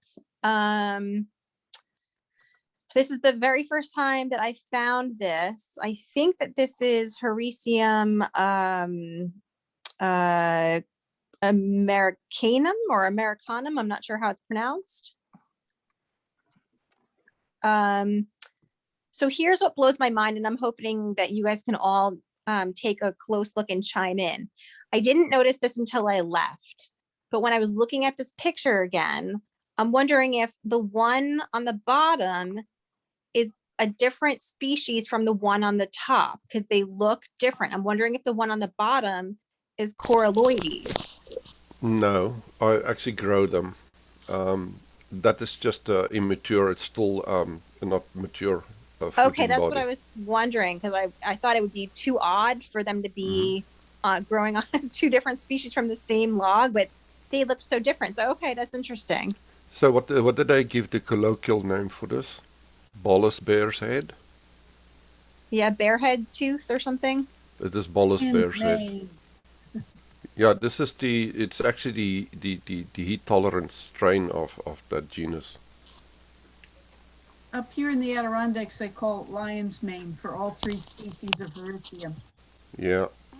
Oh, But, really? no, there's quite a different colloquial name, names for all of those species. Bolus bear's head, lion's mane, lion's beard. It's all over the place, but this definitely is the Bolus bear's head, the tolerant species. I actually have one fruiting in my chamber now that's looking like this in the bottom of the log. Okay. It's interesting that you say it's the heat tolerant one, because this is, I'm in Philadelphia where it's warmer than any of the outlying areas, and all we see is Erinaceum here.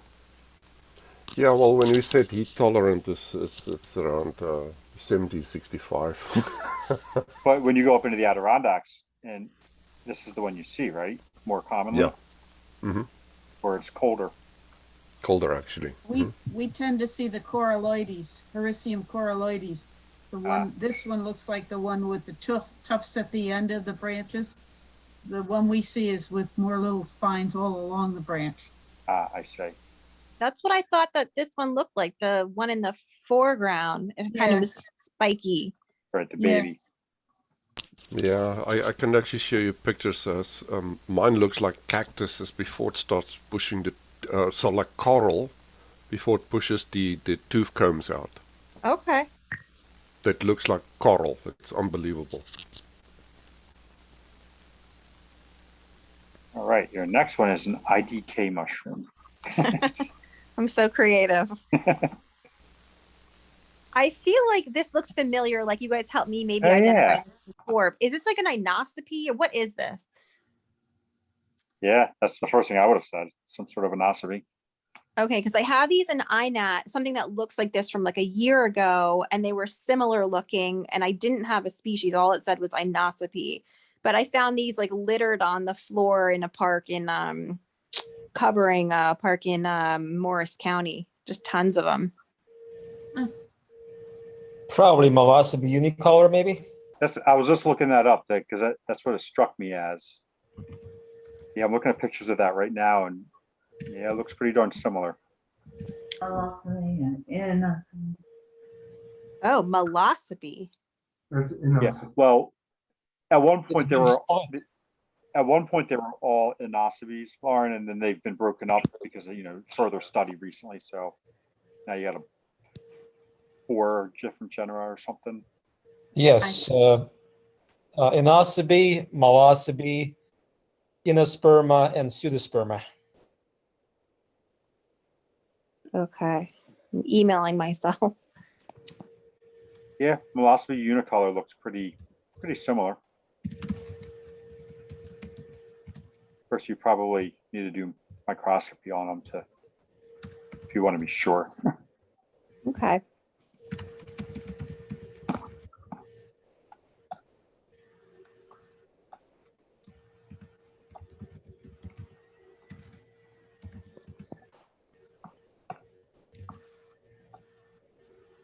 The main reason I wanted to show these was because it was cool. I found these in like 3 different forms. So this form, the cap and stipe, and then a weird like in between phase. You'll see if you keep scrolling through. There's here's one with the cap and stipe, and then in the right on the top is like more of the I call them like donut shaped kind of thing.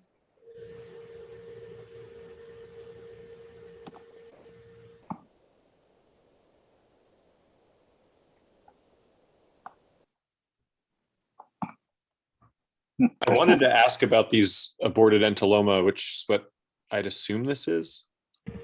Yep. Someone agree? Like, this is a parasite fungus,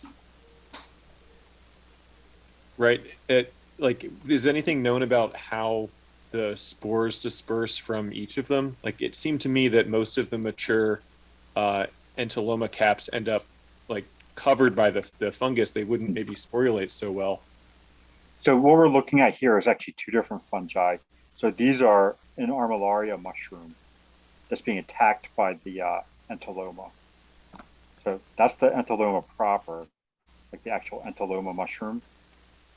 That's a different mushroom being attacked by the Entaloma. Oh, really? I had it the other way around. Thank you. Right? Like that's actually an Armillaria, a honey mushroom that's been aborted by the Entaloma. And I don't know. Do these give off anything? I mean, are they giving off any types of spores? Are there any kind of like canidia or anything coming off of them? Or are they just being consumed? Oh, I can try to find out. I have some. Yeah, I'm sure you could probably just look it up. I mean, Have you what's going on in that in between phase? Does anybody ever find them like that? So weird. Yeah, it looks like it was probably just a little further grown out, the Armillaria, before they got attacked, beaten down by the Catastrophe. I mean, the Entaloma, I mean. Are there certain Armillaria that get attacked by it, or all the Armillaria?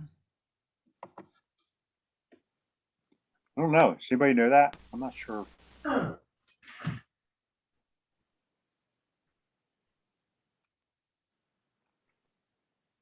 don't know. Doesn't seem like anybody knows. Any of us.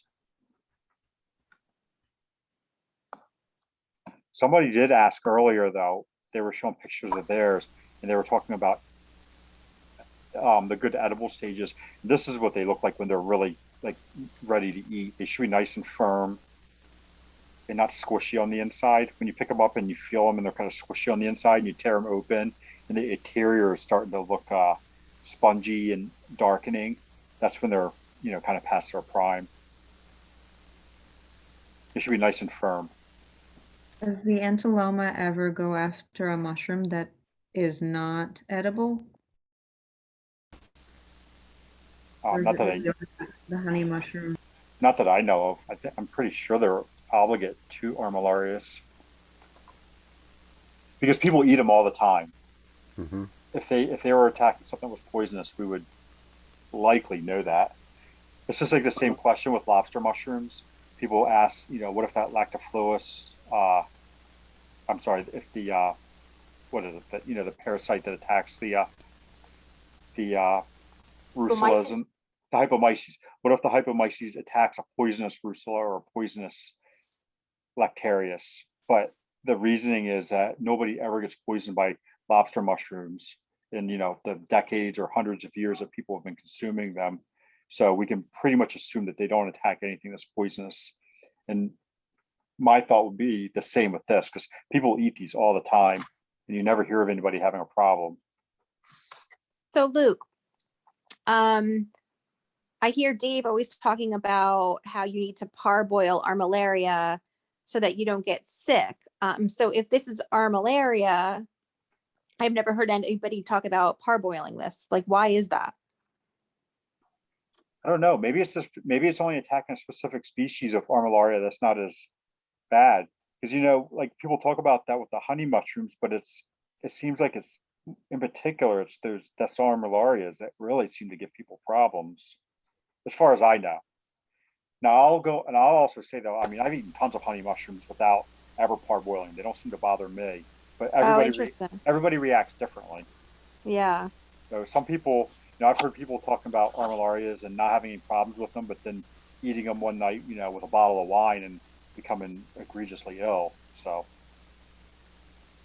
I thought the parboiling just made sure that you didn't undercook them, and that the main thing was not undercooking Armillaria, that you can't just saute them like you would some other one, but you have to cook them a lot of people put a batter on it and deep fry it. I will say with these, I always really well cook them. They get heavy duty sauteed when I eat these. Okay. They are good. I actually really do like them. These are good too. When you're positive that you have the actual Entaloma, you got to be careful with. Some Entalomas are poisonous. So that one that you were just looking at, so are they all considered Entaloma abortivum, like all three of these stages, or no? Technically that you would call that an Armillaria, right? An Armillaria, yeah? I would think. Okay. Armillaria, but it's clearly being attacked by the Entaloma, so. Right? Anybody else want to weigh in on that? You would still call that an Armillaria, technically. I thought that was Entaloma abortivum, but what do I know?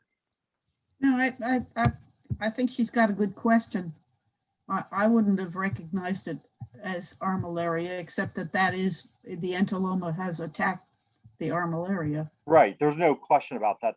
People call this Entaloma abortivum, but I think the question was that's technically the Entaloma abortivum. That's the actual mushroom. Yeah. That technically is an Armillaria that's just been completely, desecrated by the Entaloma. But people do just call these aborted Entalomas.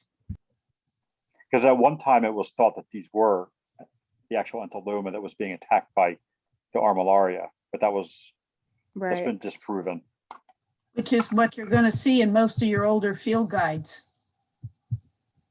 So I'm very interested now to understand how that the mycelium that is attacking the Armillaria travels to the site where the fruiting body of the Entaloma forms.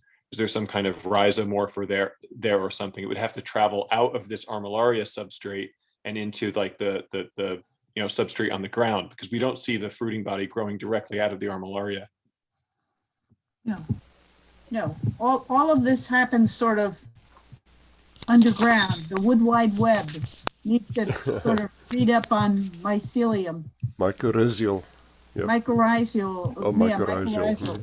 Mm-hmm. Miles and miles of hyphae under our feet. Oh, so you're saying the Entaloma is also parasitizing the mycelial network of the Armillaria and not just its fruiting bodies, if I understand correctly. Oh, right, yeah, yeah, I'm sure that, yeah. It just happens to present itself in the, as the Armillaria is fruiting, I guess. That's a good question, though. Yeah, my guess would be that probably the Entaloma spores, I mean, they're landing all over the place in the forest, and maybe they're fruit, or they're starting to grow, and only the ones that are coming in contact with the Armillaria are the ones that are actually thriving and finding a food source and able to actually fruit. The other ones are probably starving off, or maybe not even germinating, or if they are germinating, they're withering quickly. That's just speculation. Just like tons of other fungi that are out there that there's millions and millions of spores landing all over the place, but only a very small percentage of them are actually going to find a suitable substrate or habitat to germinate and to be able to grow out in and find a mating partner and to produce a fruiting body, which is kind of the strategy of fungi in general. Pink spores.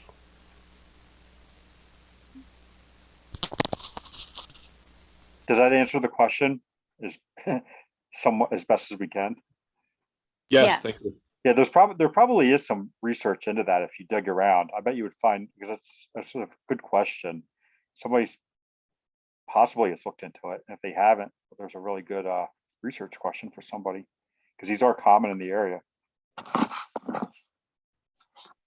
So, all right, cool. I think that was it, right, Lauren? The end of the mushrooms. Cool. Thank you. Yeah, thanks for sharing. You're welcome. That has brought us right up to 9 o'clock. So I would like to thank everybody that joined us tonight and shared and participated, and hopefully everyone enjoyed. And we will see. I'll leave my computer running if anybody wants to stay. Sometimes people stay for overtime sessions, but I'm going to sign off and wish everyone a wonderful week. And I'll see everyone next week. All right. Bye. Have a good night. Bye. Good night, everyone. Good evening, guys. Have a good one. Noches.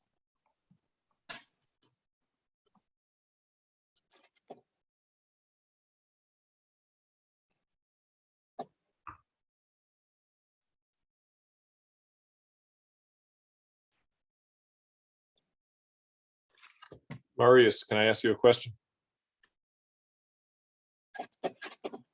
Yeah, sure. Sorry, I was on mute. So I was looking into growing Hericium erinaceus, but I shied away from it because it sounded like it was very hard to get to colonize the grain. Do you have any more luck with the Americanum, and is it a culture from somewhere, or did you source it from the wild? No, I got a culture from someone. It is just very slow. You just need to give it time. I do grow it on a master's mix, combination of hardwood sawdust and soybean hulls, and it seems to do very well. You just need to be very patient. Thank you. And obviously at 65 degrees best. You incubate and colonize the fruiting block at 70 degrees, or between 70 and 75, and then you would fruit at 65.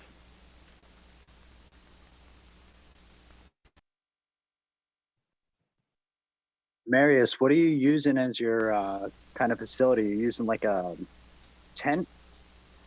No, actually I have a fruiting chamber that I built for another purpose and then repurposed it. I used to be a charcuter till the Lone Star tick bit me, and now I can't eat any meat. Gotcha. So I actually repurposed the curing chamber. Literally no adoption to grow mushrooms. Well, yeah, it's already kind of set up for that. Absolutely, temperature and humidity. I just had to add the extra heater in it, and it worked. And obviously air exchange. You have to carefully monitor CO2 because the mycelium network, the underground,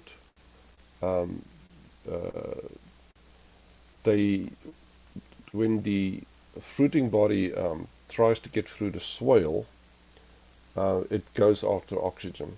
So you need to have good oxygen exchange, otherwise the mycelium would not form fruiting bodies. And obviously humidity has to be in the high 80s to 95. And yeah, CO2 is and light. It grows after light. It's everybody thinks like mushrooms grow in the dark like the button mushrooms, but the rest doesn't. It follows the light, and light is very important for the mushroom because it actually triggers the mushroom to start forming certain compounds, what we look for in medicinal mushrooms. Without the sunlight or the right spectrum light, the mushrooms would be useless for medicinal use. So it's a tricky job. Yeah, the oxygen exchange, the whatever it was, the horned oyster that you showed. Mm-hmm. That's what mine look like when I don't have enough oxygen exchange. They just kind of grow upward like that. Yeah, they try to get to the oxygen. Right. Mm-hmm. But the problem with air exchange is that you bring in other dry air, so you have to keep putting moisture in. And it's a vicious cycle. It's very difficult to balance a chamber. Plus, they're giving off carbon dioxide, right? The mushrooms themselves. Yeah, and certain mushrooms is tolerant of CO2, like shiitake. It doesn't care about really how much oxygen it gets, as long as it gets a little bit. Right. But all of the oyster mushrooms is very oxygen sensitive. Cool. Thanks, man.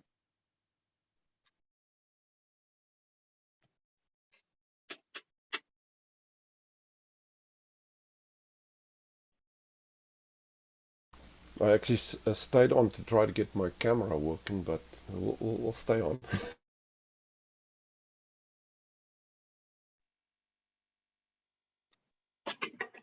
Well, if anyone wants to see any Igor, are you still here? Should I show that Talopolis that I showed you on Sunday?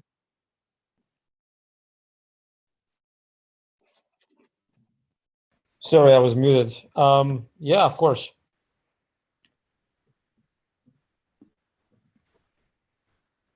Cool. I already forget what it was.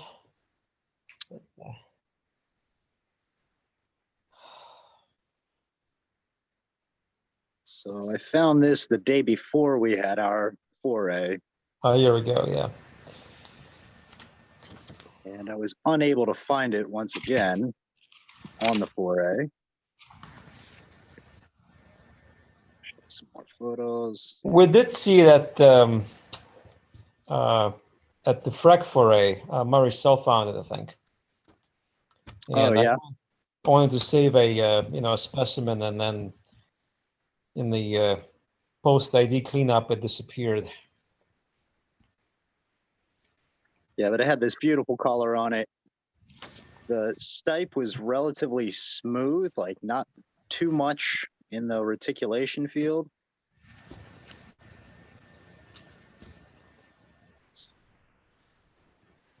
Yeah, so I think this is Talopolis viola tinctus.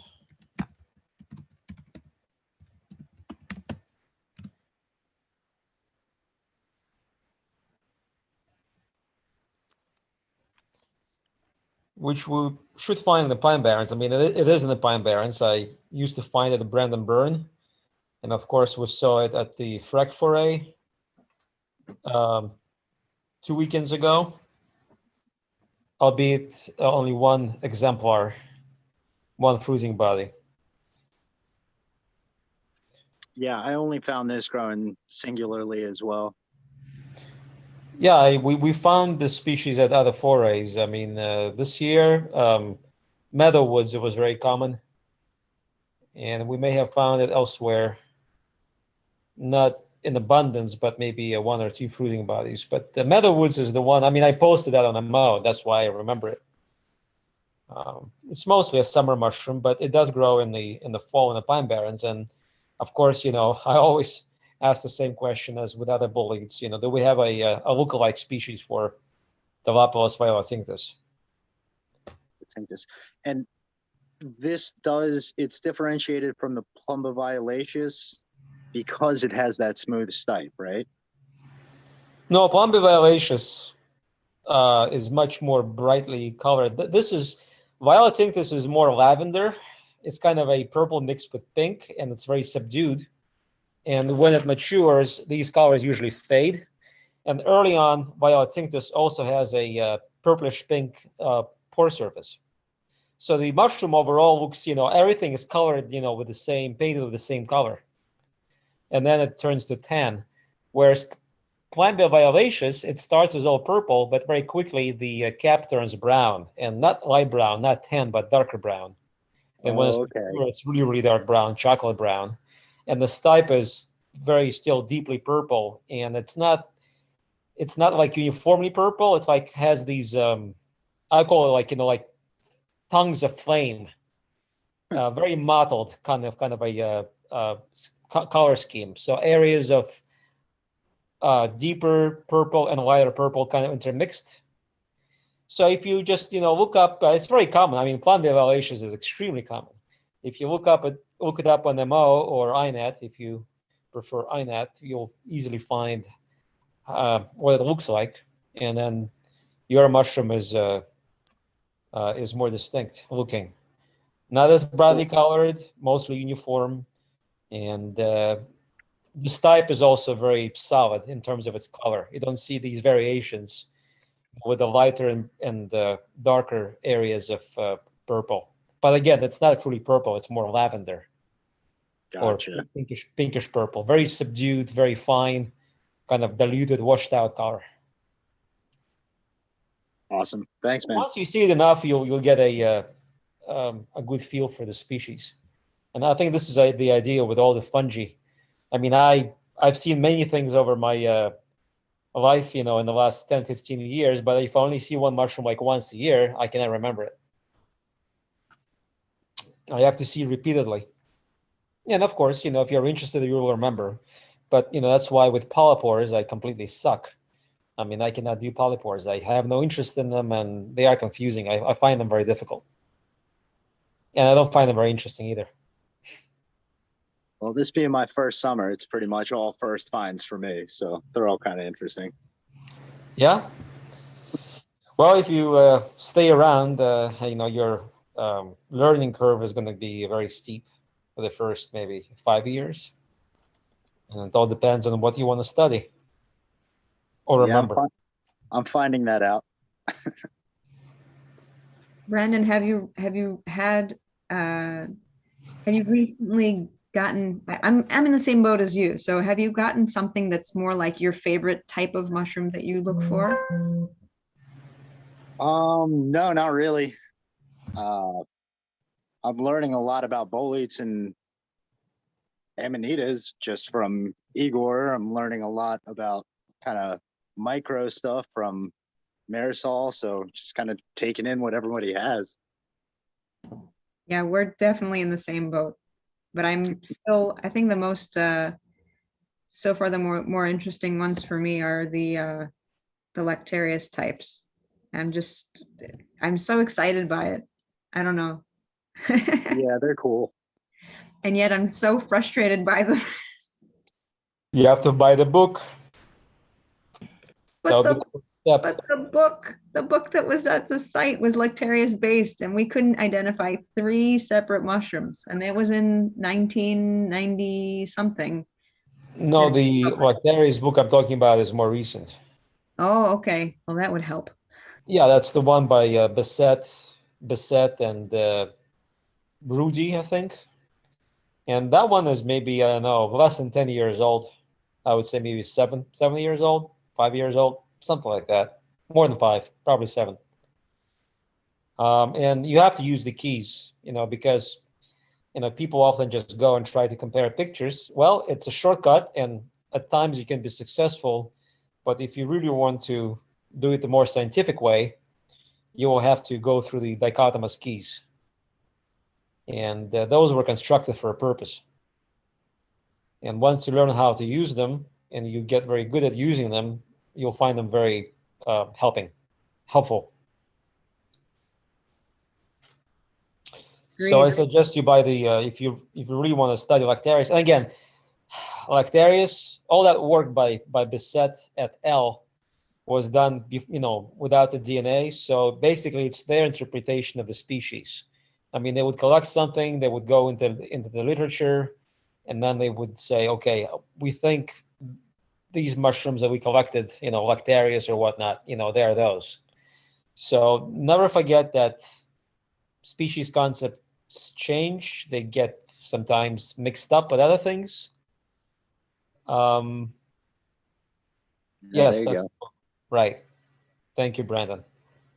So you always have to remind yourself, this is the species, and then you say Sensu, Bisset et al.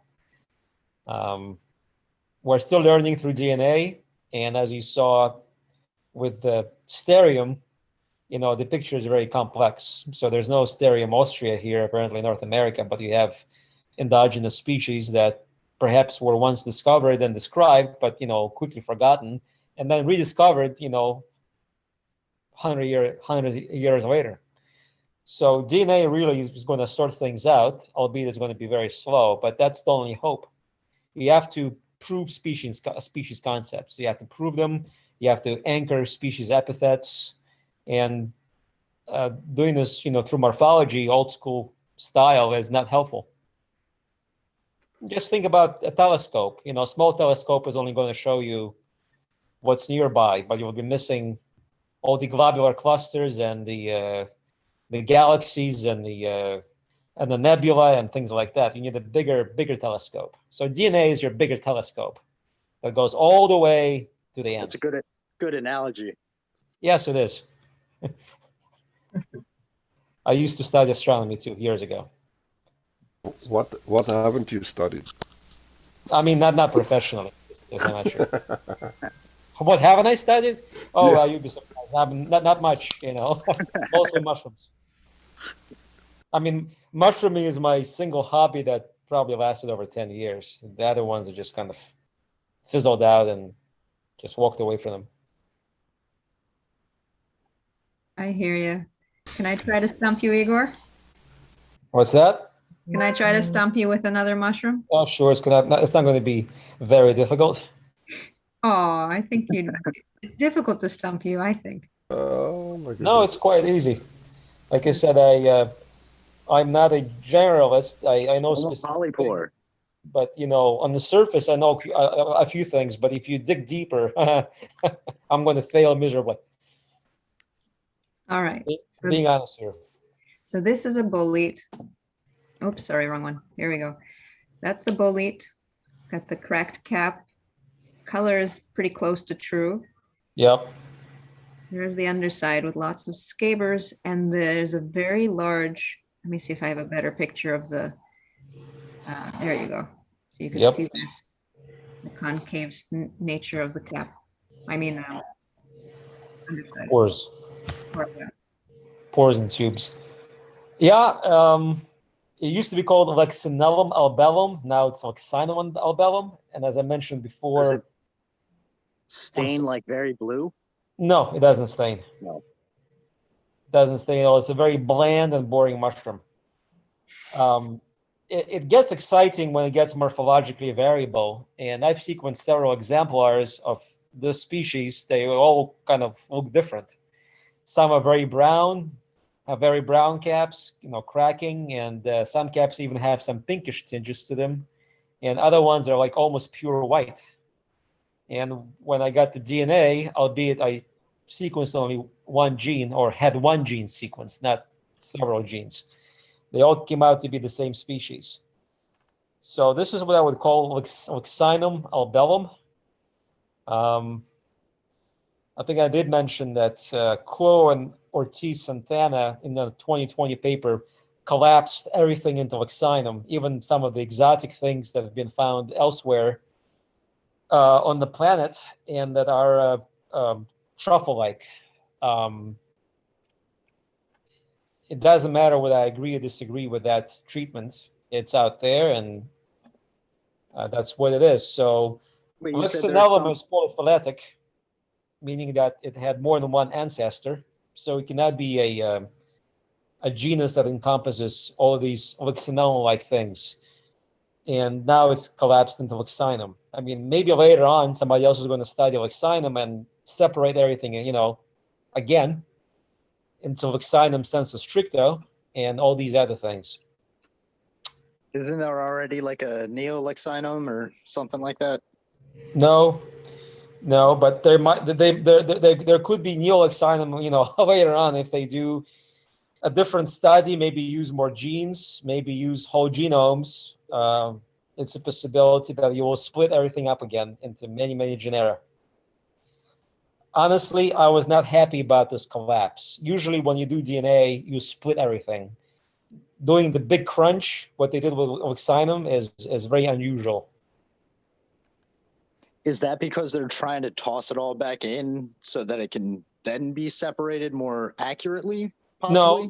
No. They basically said that all these entities, Lexinum sensu stricto, all these Lexinellums, polyphyletic ones, and all these exotic hypogeous, sequestrate, truffle-like things, they all came from the same ancestor. The support for that new Lexinum clade was like 96%.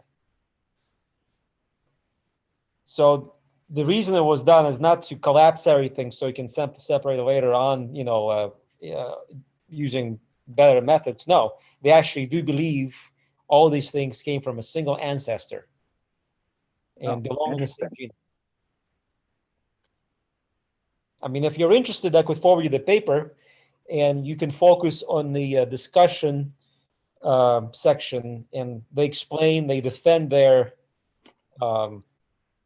postulates there, with reason and support from phylogeny, why they think this is the best treatment of Lexinum at this time. Yeah, if you wouldn't mind, I'd love to read that because I haven't read a lot about why things are being put into different genera. It has to be a monophyletic group. And again, the definition of monophyletic is that it originates from one single ancestor. If we can prove statistically, with high support, bootstrap support, I'm using terms that I have no idea what they are, but that's the term, bootstrap.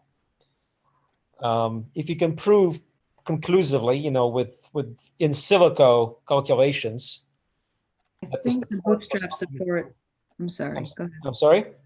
I was saying, I think the bootstrap support means you had to put the legwork in to make sure that that's the case. Yes.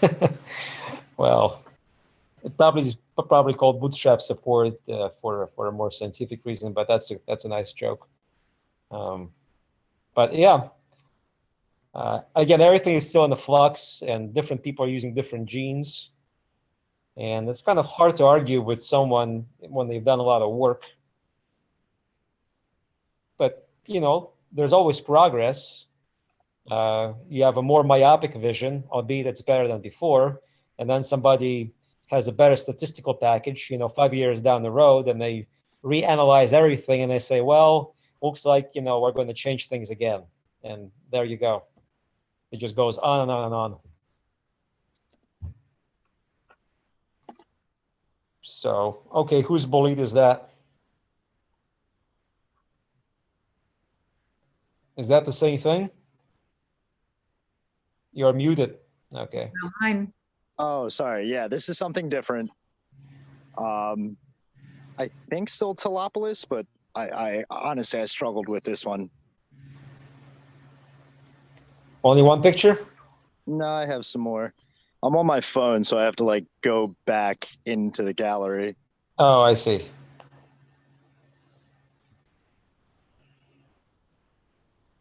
I think it's the same thing. Really? Yep. You're saying same as the one he had. Lexinellum albellum. Yep.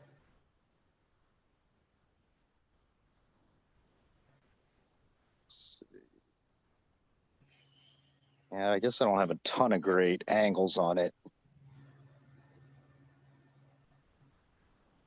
So that's the same presentation as the one Bianca just showed, the Lexinellum albellum. I think so. And these yellow stains, I don't think they're staining on the mushroom. Maybe you had it touching something else. No, this was just picked, and I think that's more like, it was very dry. So I think it was kind of just sun aged or dried in some capacity. Well, I see scabers, so it cannot be Talopolis. So, yeah, I think it's Lexinellum albellum. Like I said, it's a very variable species, and you know, you have to make some corrections, adjustments for the weather conditions. I mean, if you were at the Brandon Burn foray, and you remember how everything was dry, and there were a couple of boletes that I couldn't ID because they were so parched and discolored and desiccated. Yeah, you see Right. that cap? That, you know, it's that cracked. same cracking, right? Yeah, and it's also not smooth. I think it's kind of bumpy, probably, if you zoom in. Yeah, definitely. Yeah. So, yeah, I think it's Lexinellum albellum. Oh, very cool. I was struggling with that for the entire week, and it's funny. I would have not guessed that after seeing what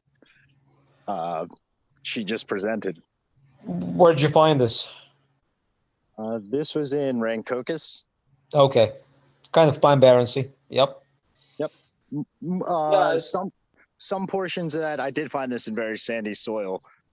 Yeah, you're right. Well, it grows in a variety of habitats. It grows in the pine barrens, and it also grows in more upland deciduous woods, like Solkalak a lot.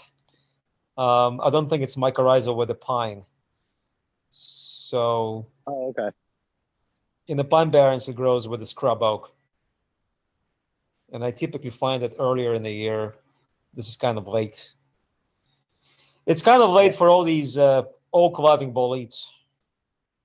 I feel like we had a late kind of season, though. Everything was kind of pushed back a little bit. Yes, and it's been dry. So if the weather's still warm, and then you get the moisture, you can get a late fruiting of things. I remember 3 years ago, I found on my property different species of boletes in mid-October, which I've never seen before. And not just at that spot, but I've never found anything oak associated in the boletaceae after middle or third week of September. But these things were growing like in the second week of October. Oh, wow.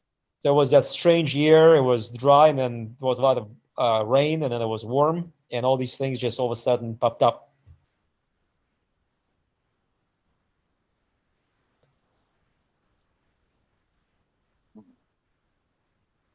Well, I got nothing more interesting to share photo-wise. Yeah, go on Mushroom Observer and just type in Lexinellum albellum, and I think it's going to bring up all the other observations I call Lexinellum albellum, because everything is sort of tied in, and Lexinellum albellum was deprecated in favor of Lexinum albellum, but those names are still linked, at least in the database. So searching for Lexinum albellum will bring out everything that is called that, or its synonym. So you'll see that it's a very variable species, and it confuses people a lot. Well, thank you. Did you try and eat it? No, I had no idea what it was. Okay. I thought it was a Talopolis. Come on, Igor. No, Talopolis is easy. I mean, it's either edible or inedible. It's not really poisonous. Although one species which is still in Talopolis apparently is a sickener, and we did find it at Freck. It's called Talopolis griseocarneus, and I think it's on the Mo. I posted it. Red cap. Rumor has it is poisonous, but morphology is kind of strange for Talopolis, so maybe it's not Talopolis. I'm gonna type in the name. Someone asked, does that have a red cap? No, it's all dark, almost black. Okay.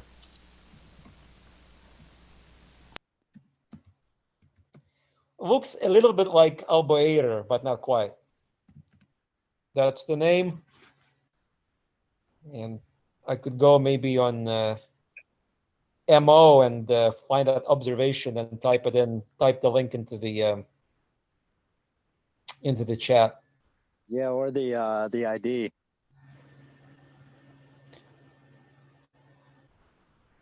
Okay.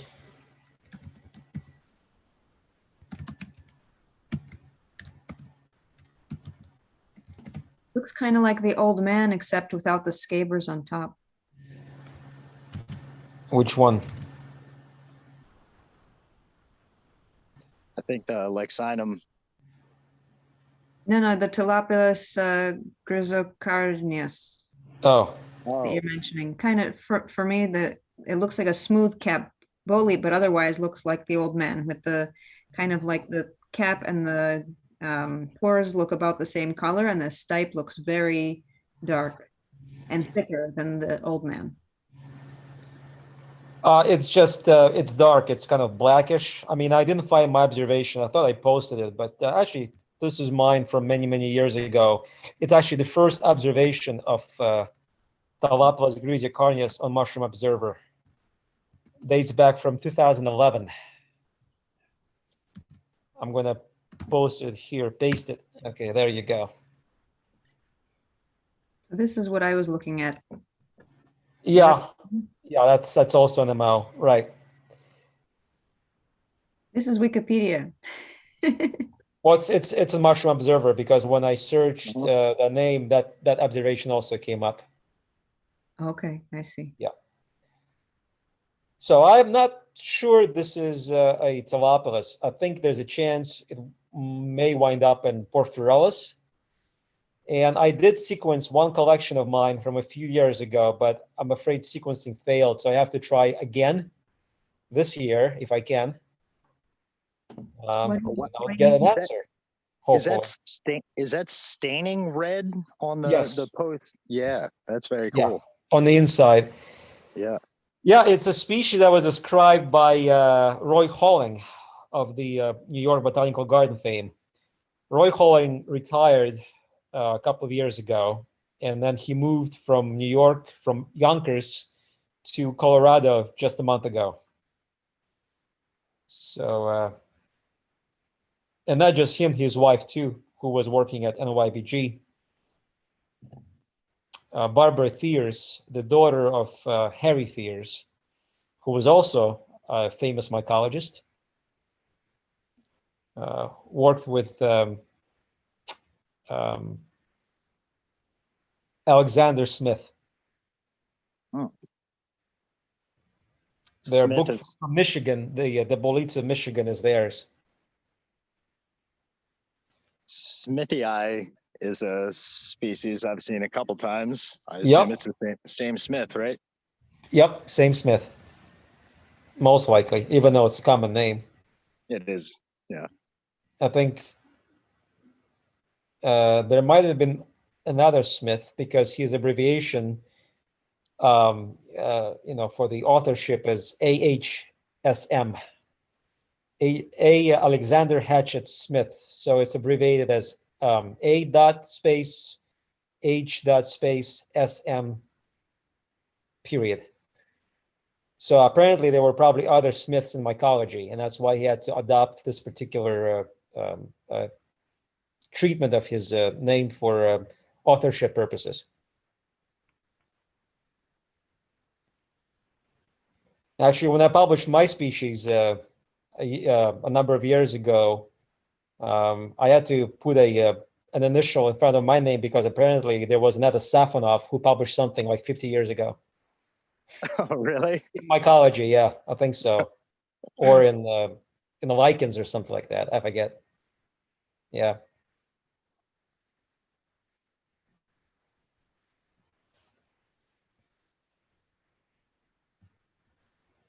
All right, I take it back. I'm going to share one more. Lila has something probably too. Lila Oh, always has something. Lila's still here. Yeah. All right, so I found this. I showed this photo to a couple people. I found this at Brandon Byrne the day before our foray. Very interesting. I mean, cheating. it looks like an old man of the woods, but a brown one. And then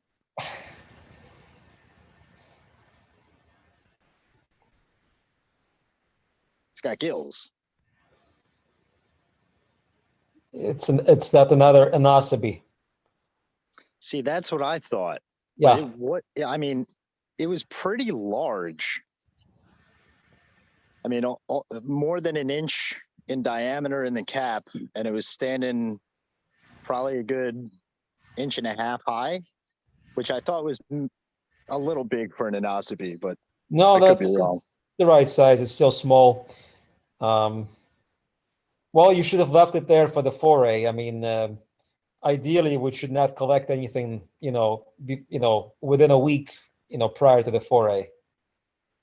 So I often go to Brandon Byrne for my walks, and I see things, occasionally. And if it's too close to the foray, I just leave it there. I was hoping to find. Yeah, it's probably in the Sebaceae family. Whether this is an Asabi or Malasabi or Inosperma or Pseudosperma, I don't know. You have to do microscopy. Yeah, gotcha. Well, thanks. I thought it was cool. I'd never seen anything with that kind of hairy cap and gild at the same time. So I thought it was cool.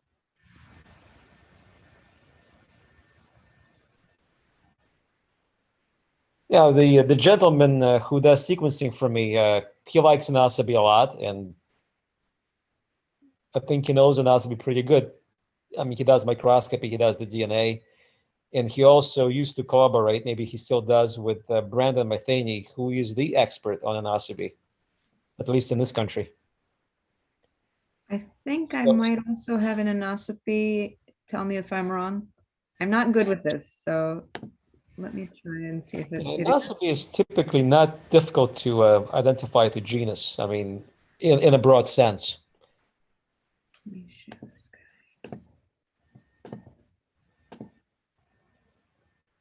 guy. So these are caps. Oh, that doesn't work. It doesn't look like an Asabi. No? Okay. Lactaria. Licaria, yeah. Lactaria. Yeah. How do you know? Only because I was wrong for like 7 months, and then recently I realized that I was wrong for 7 months, and that's a Licaria. Licaria, pretty easy to ID with a couple of exceptions. Most of them look kind of, pinkish orangish like this. They have the color, and they have white spore prints as opposed to an Asabi that has dark spore prints, brown. And you see the gills. The Anasabi gills never look like this, not color-wise. This kind of looks bedraggled, disheveled. It's actually pretty cool. It was growing just like this, like a skirt. It looks like a flower from it. Yeah. Yeah, super irregular caps. Normal for Licaria? I'm sorry? Is that normal for Licaria to have an abnormal cap like this? I've seen something like this before. I mean, some of them, I think it could be more typical for a particular species. I'm not really good at Licaria. John Burkhardt takes them home all the time. It's not a very large genus. They're not easy because I think the spores are boring and they're white. And, they just look like ellipsoid things. I forget if they have ornamentation or not. I think they do, maybe. I have to look it up. But it's not a very large genus. Maybe I should start with that instead of the Lactarius. Well, Quetnarius is more fun. It's more fun, definitely, yeah. True. Yeah, I think they have ornamented spores. They have spores with spikes. Oh. you can go into Michael Kuo's Mushroom Expert, and you can see a number of species there of Lacaria. And you get a good feel for what Lacaria looks like. I mean, this is the thing, I think, about mycology. There's a lot of information floating around there when you are a novice, when you just step into the wade into this sea of information. So you have to probably study the concepts of genera before you can jump to species. Because if you understand what a genus looks like, then you can eliminate everything else and then focus on a particular genus, as opposed to trying to figure out what species it is, and then being able to go to resources and do your studies in a more systematic way. So Mushroom Expert actually is an excellent website, and this is where you learn, I think, the genera, because Michael Coe has many examples, many species for many genera. So you just flip through those pages, look at the pictures, and you get an idea of what things look like. But going back to Lacaria, their spores they're ornamented. They have warts or spikes. What does he say here? For instance, Lacaria laccata, spores, white, subglobose, globose. Lacaria has white. Lactarius is Also white. also white. Ah, Yeah, and they're also ornamented, just like Russulas, because Lactarius and Russula are related genera. They are in Russulaceae, whereas Lacaria is elsewhere, I think. You said Lacaria is, what was it? Lacaria is in a different family. Right. I think Lacaria is in the family, Kuo says here, Hydrangea. I've never even heard a family like that before.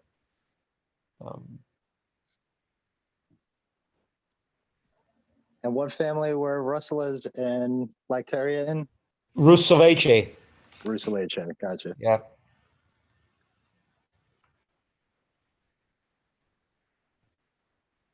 So here's what Kuo says about Lacaria. I'm going to just post the link here to the Yeah, I have it the open. Lacaria page, his treatment of the genus.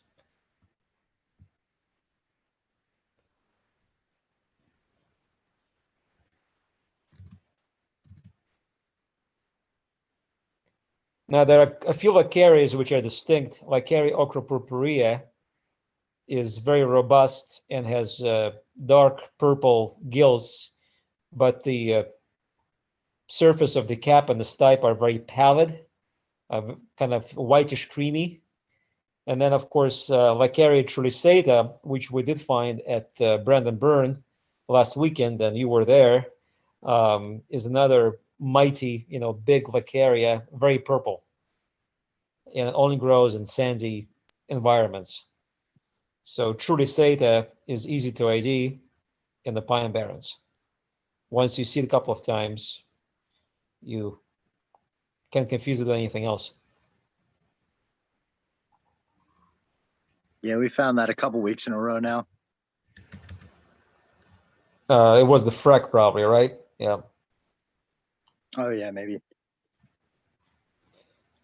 Yeah, Brandon Burn is usually a better foray, but it's been so dry for a long time. I mean, the last significant rain we had was in early September from that hurricane Ida, was it?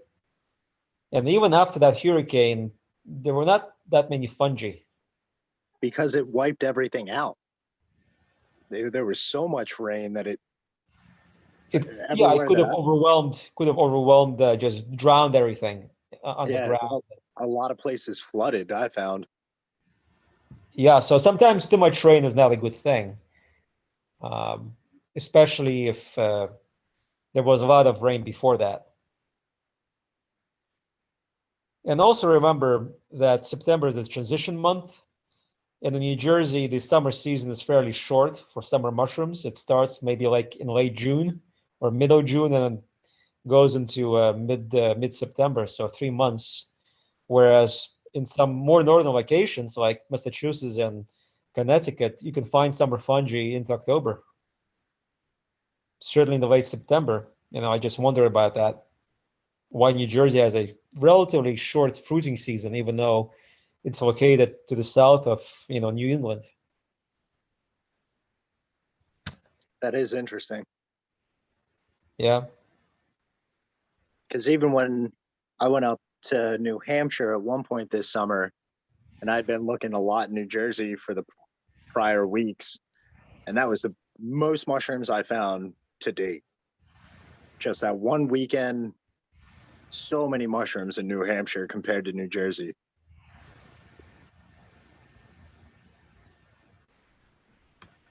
Well, I think it was last weekend that I went, or last week, I should say. I went out after the foray to my normal park, and I found there was just so many mushrooms. Like, I mean, I took a picture of the ones that I brought just for fun to make a color spread to hopefully join in the, I don't know where to post my photo for the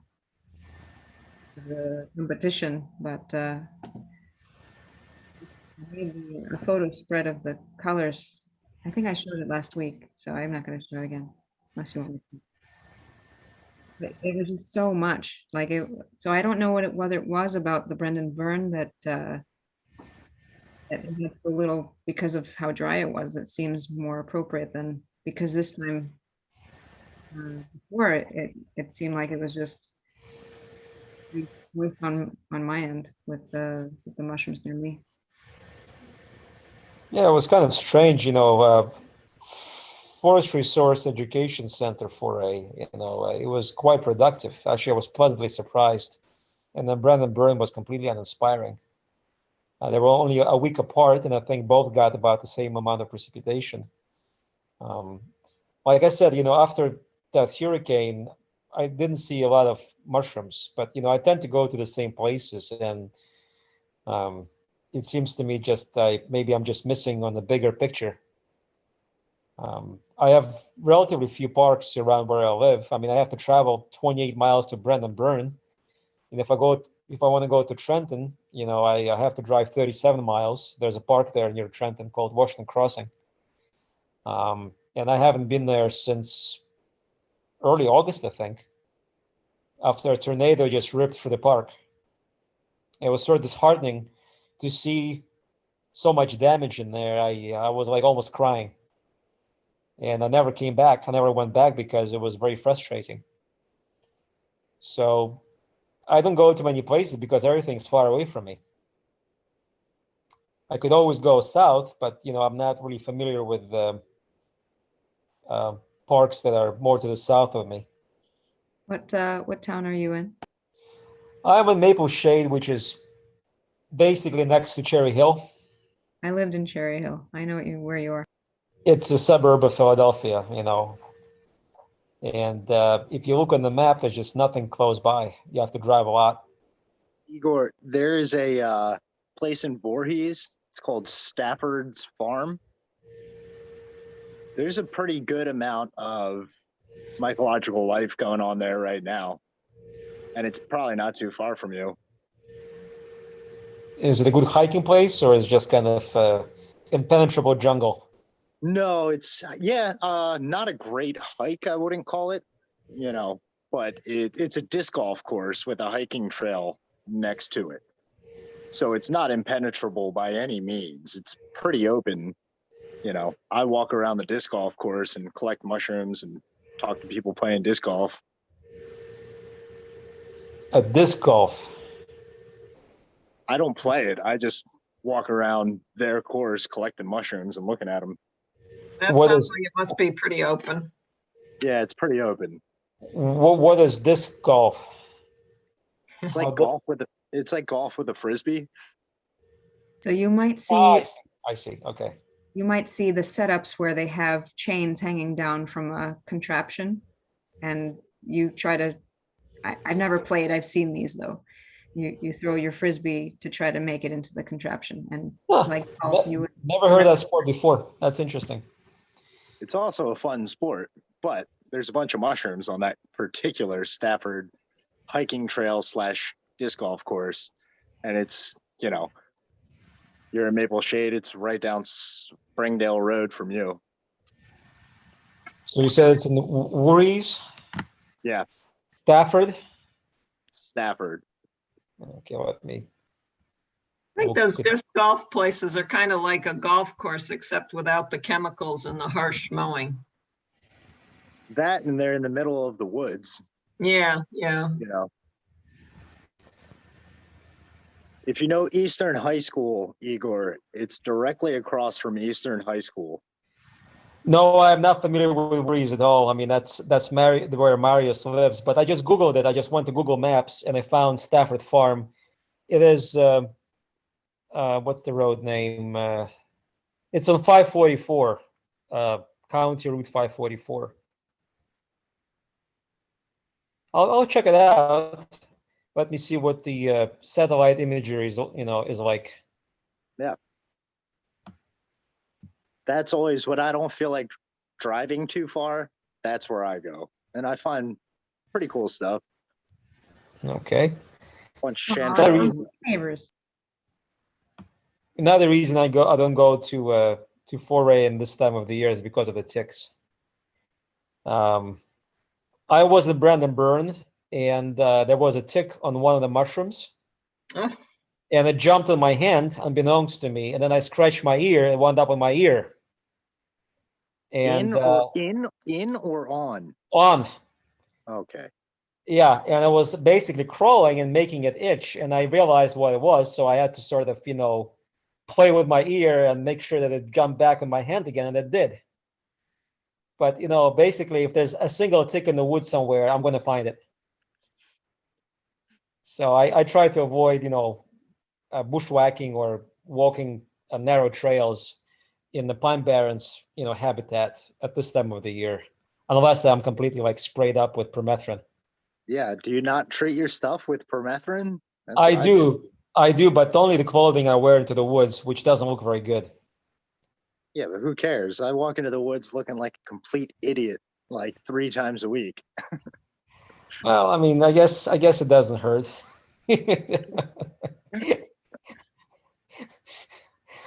So I could do that, yeah. Am I trying to impress the mushrooms? No. I know, just walking into the woods like a ragamuffin, Yeah, that's a good description. I think I scare people sometimes. Yeah, a ragamuffin.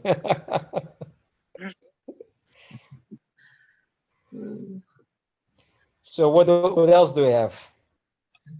Got to pull out some fungi. We have another 8 minutes before it's 10 o'clock. Lila, I know you got something. Well, you've got stuff to hide. I mean, I can see it on your face.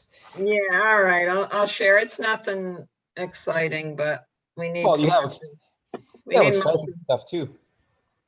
Oh, is that? I said you have exciting stuff too, and at this time of the day, you have to show some exciting stuff. No, it's not. Daldinia, yeah. Chilidae. Chalidae, yes. Chilidae, yeah. Just cool to see the concentric zones in there. And it really, it is like carbon. It feels like a piece of charcoal or something. That's kind of cool. That's growing on, oh wow. Yeah. On this old decayed log. And I was kind of wondering if these are the spores over here that some slugs or something have crawled through. Kind of looks like it, all this blackness. Yeah, that's cool. I have no idea what that is. Yeah. Is this the fungus that they call like King Alfred's fungus or something like that? I don't know. Don't know. I'm terrible with common names. I don't like them. You probably heard the story about Gary Linkoff's field guide that was published back in the late 70s or early 80s. and it's a thoroughly obsolete book, but people still use it. The publisher said the only way we're going to publish this if you give these mushrooms common names. Yeah, I remember that story. Yeah. I forget. Somebody said they were trying to come up with names and just like, let's think of the stupidest name that we possibly can and name it that. Exactly, and they're unscientific. I don't think they're helpful, and they're very amateurish, in my opinion. But then, Yeah. I'm a But if very you're- opinionated person. Yeah, but if your publisher is forcing you to put these names on it, yeah, let's have some fun with it. Well, that's a different thing. I'm just saying I'm not promoting those names. That's what I'm trying to say. Right. That I believe in the binomial system, and I think these common names are not very helpful if you're dealing with taxonomy, especially. Yeah. So if you want to ask about common names, you came to the wrong person. So here's a twofer. Oh, that's cool. Yeah, the scutulinia, Yep. Growing on what? the eyelash thing. Yep. The eyelash on the Fomes fomentarius, I think it's Right. called. Yeah. Yep. That's an unusual place. That's actually cool. That's a cool photograph. A mushroom and a mushroom. Yeah. Yeah. And there was a lot of it. And this is on a birch log here. Yep. And some more. Almost every one of these old Fomes fomentarius had them on it. That's super cool. However, you're in the Morris County, right? Yeah. This was not Morris County though. This is Schoharie County, New York. Oh, this is still upstate New York. I see. Yeah. Yeah, I haven't been out. I need to get out. I've been not able to get out much here in New Jersey. So maybe tomorrow I'll get out. I mean, the reason I was asking because, we have different trees in the northern part of the state, and you see more birch in Morris County as opposed to Burlington County. Right. Yeah, and you see way more up there in New York State than you see around here. So Absolutely, yeah. further north, the more there is. If you look at the distribution of birch species, most of them basically trail off around New Jersey. And if you are in the Appalachia, they will go into the, higher altitude all the way maybe into Virginia, maybe even North Carolina, but that's about it. It has to be a high altitude environment because it's colder there. It's mimicking New England more than it does, if you go down the slope to lower elevations. But, we don't have many birches in New Jersey, but you do find them in the Pine Barrens occasionally. Oh, that's interesting. Yeah, but those are the last surviving islands, very scattered, small populations of birch. Small Also up near Washington Crossing, up there, Meadow something Park. There's a lot of birch there. Meadow Woods, but Meadow Woods actually is far north of Washington Crossing. Meadow Woods is actually in Morris County. Oh. Whereas Washington Crossing is in Mercer. So we're talking about 40-mile difference. Mostly right here in Morris County, I see black birch. More than anything else. Betula nigra, what is it? Yeah, Betula nigra. Yeah, I should pay more attention to birch species because they're very good hosts for a bunch of stuff. Yeah. And then yellow birch, as well as the white birch further north, like in Maine. But New York State, it's mostly paper birch. Papyrifera, yes. Yep. Yeah. Betula papyrifera. And we also have gray birch, like Washington Crossing that I mentioned and Brandon just mentioned a second ago. Yeah. I only saw one birch tree that was completely unbeknownst to me because they look like beech. And the only reason I found out about the birch because I found Lexinum section scabra, which grows exclusively with birch. So to my knowledge, that's the only birch tree in the whole woods that I saw. Wow, and it looks like a beech tree to you. Exactly, because I think it's silver birch. Silver birch. Or maybe it is. What is Betula lenta? It's called Betula lenta in Latin. Is that silver birch or yellow birch? I don't know. I have to look it up. Yeah.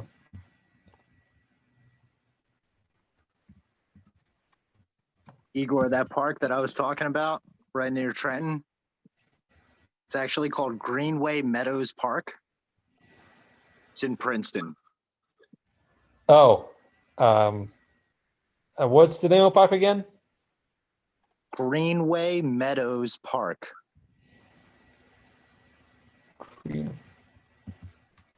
Greenway Meadows Park, Rosedale Road, Princeton. Yep. Never been there.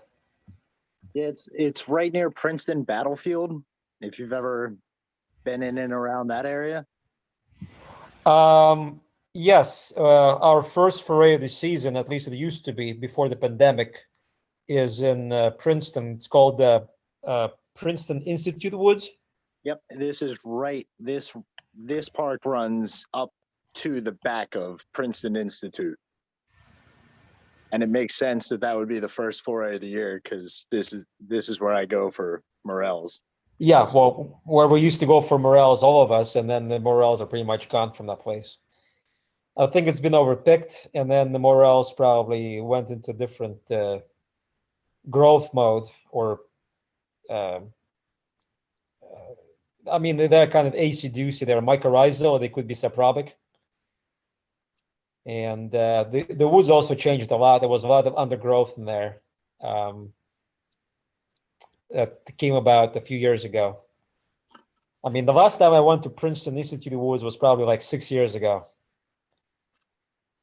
I don't go there anymore. It's just difficult to look for anything. Well, they got some tulip trees for early season. Oh yeah, I mean, the tulip trees are there, but you know, morels, there used to be just a few spots that I knew of where morels grew. And one of the spots that I used to frequent about 10 years ago, maybe more, was free of any undergrowth. And then the place got completely overtaken by these invasive things. I don't know what they are. Garlic mustard. Oh, wow. Oh, And some bushes, and those mushrooms just disappeared. yeah, a lot of the woods around here are getting overtaken with invasives. I think garlic mustard is a very, very bad thing. It's a very nasty plant because it exudes chemicals and actually it suppresses mycelium. Yeah. But it's edible, so you should go eat it. I would rather eradicate it completely. Yeah, it's got antifungal properties. Yeah. And I try to get rid of it, but I pull hundreds of them every year, probably many hundreds of them. Yeah, I used to do the same thing and I just give up, you know. Yeah. That's a losing battle, I think. I collect the morels here in my local woods abutting my property, and the place just got taken over by garlic mustard a couple of years ago, and I haven't seen anything this year at all. Yeah. Yeah, I read that it does suppress mycelial functions. That's kind of devastating. It's going to hurt trees too. Yeah, you know, in Europe, you know, this is where the plant came from. They have one kind of insect that feeds exclusively on that plant. I think it's some kind of a weevil, some kind of a beetle. And the United States, you know, Department of Agriculture refused to introduce that species to America to fight the mustard, the plant, you know, garlic mustard. You know, I'm not sure why, because yeah, you're introducing another species, but if it only feeds in this thing, you know, why not? Maybe they think there's something new here that a native that isn't in Europe that it'll feed on as well. Well, they have to worry more about stuff that they brought in here that are already wiping our woods out, like, you know, the emerald ash borer, yeah, and the lanternfly. Yeah. Yeah, the lanternfly showed up in Morris County this summer. Oh, is that the first time? Yeah, I didn't see it before this year. We've seen it a number of times. We have it here on my property, and I think it favors a particular tree. It looks very close to a black walnut. I think it's a weed tree. You know, I call them weed trees. But the leaves and the arrangement looks very close to black walnut. And when I was at Washington Crossing a few months ago, there was a black walnut there also infested with the lanternfly. So they prefer trees from that family, whichever family that is. But it seems like they're avoiding the oaks and the maples and the beech trees, at least for the time being. I think the tree you're thinking of, Igor, it's called the Tree of Heavens. Or Tree of Heaven, sorry. Yeah, I heard of that, but I didn't know how it looked like. Tree of Heaven, you said? Yeah, Tree of Heaven. Let me take a look at the pictures. Yes, that's the one. Okay, well, good. Because if that thing gets killed off, it's a good thing. Yeah, I think that tree is another terrible tree, isn't it? Yeah, it's an invasive. I call it a weed tree because it propagates very readily. Yeah, and it grows super fast, I think. Right? Yes, correct. Yes, Lila, So it grows very fast. So it's an invasive species on an invasive tree? Yeah, I mean, it does get on other trees, that lanternfly, it does. Yeah. I think lanternfly actually feeds in that tree in its native range. So when the tree got introduced to North America and then the insect got introduced to North America, it was a perfect pairing. Yeah, that's terrible. But the black walnut, which family is it in? I wonder. Acer? No. That's Actually, I have a Google query here: black walnut versus tree of heaven. So looks like they have the same leaves. Maybe they have the same, even share the same genus. Juglans is the black walnut. Juglans, yeah. Juglans with a J, right? Yes. Yeah. Juglans. Yeah. I think Juglans Negra is the black from memory. Juglans nigra, right? Yes. Negra. That's the black walnut.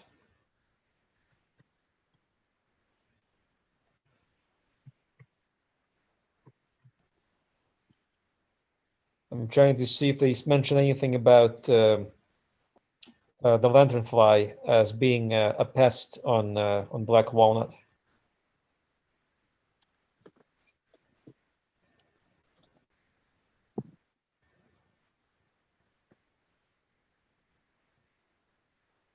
So I'm sorry, go ahead, Lila. yeah, I was just looking at other juglans, because I guess I posted an observation of the butternut, the Juglans cinerea, maybe. They call it a white walnut or butternut, so it's different from the black walnut. But apparently that tree is endangered or at risk or something. It came up with some kind of a designation. Yes, I'm looking at Wikipedia, Juglans cinerea. It says conservation status threatened. Threatened, yeah, that's it. And why is it threatened? Butternut canker.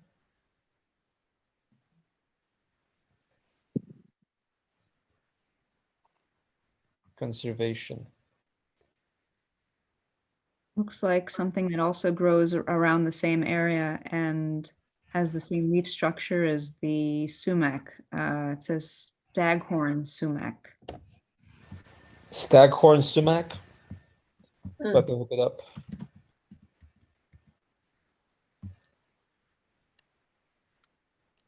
Oh, that's what this thing is. Okay. Yeah. I was always wondering what that tree was with these interesting flowers. Yes, yeah. So Which is tree that was that? tree also viable to the lanternfly? Do you know? I haven't seen any lanternflies on it personally. To answer your question, Brandon, it's the staghorn sumac. The genus name is RHUS, Rus typhina. That's a species name. Bruce. I've RHUS, yes. I've known people to use the flowers to make tea. Now, this particular sumac is not poisonous, right? Correct, with the red berries, the red. Yeah, with these velvety flowers, right? Yeah. Yeah, that's kind of big in the foraging world for sure. Really? Definitely make, yeah. So what do they eat? The flowers? They definitely make tea with it. Yeah, like a lemonade almost, more like a lemonade than a tea. Sumacade is what they call it. Sumacade. So what's the big deal about this particular tree, or I should say tea? Is it nutritious? Is it has medicinal properties? Is it just pleasant to drink? I was told, and I have to do the research on it, I was told it has a lot of antioxidants. Uh-huh. I would say yes to everything you asked, Igor. Ah, all right. Yeah. Is it something you can buy in a store? I've never seen it, but I'm sure if you looked at the right store, you could probably find it. It's very easy to make. I've made it. Cold water, you just take those clusters. Yeah. And put them in a jar, a pitcher, whatever, pour cold water over it and let it steep for a few hours. So it has to be cold water, not warm water. Correct. Yeah, that's a big mistake a lot of people make. They put warm or hot water on it, but it's got to be cold water. And then what do you do afterwards? Strain it and drink it. Do you mix it with any lemon or sugar or anything? I haven't, but then I don't like things very sweet generally. So let me get this straight. The drink, you extract the flour with cold water and you just drink the water. So if you have anything on that flour, any toxins, pollutants from the air, you'll be drinking that too, correct? Correct. That's correct. Uh-oh. Yeah, so you want to collect those in a good place. And of course, washing them, if you wash them, you wash off the crystals on those flowers or berries or whatever they are. Yeah. You lose all the tastiness as well. So yeah, well, I've only done it a couple of times. It's not a regular thing. I guess this tea is not for me because I would not drink anything that hasn't been processed in terms of if there are any bacteria or fungi or spores or just, normal flora sitting on the surfaces, I'm not drinking that stuff at all. That's out. Okay. All right, we won't serve you any then. No. As a matter of fact, I've seen people eat berries in the woods and then produce stores, whatever, just sampling things unwashed, and I was mortified. I was truly mortified when people do that. I haven't died yet, Igor. What's that? I said I haven't gotten sick or died yet from doing that. Yeah, but you could really ingest something which is quite toxic and bad. I sent a link of something that I found for what you can do with the sumac berries.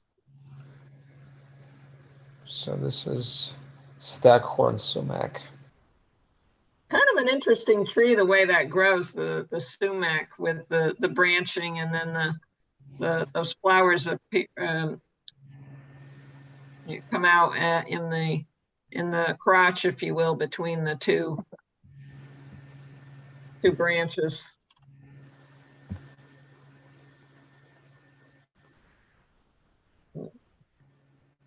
So I have a question for people regarding the beech trees.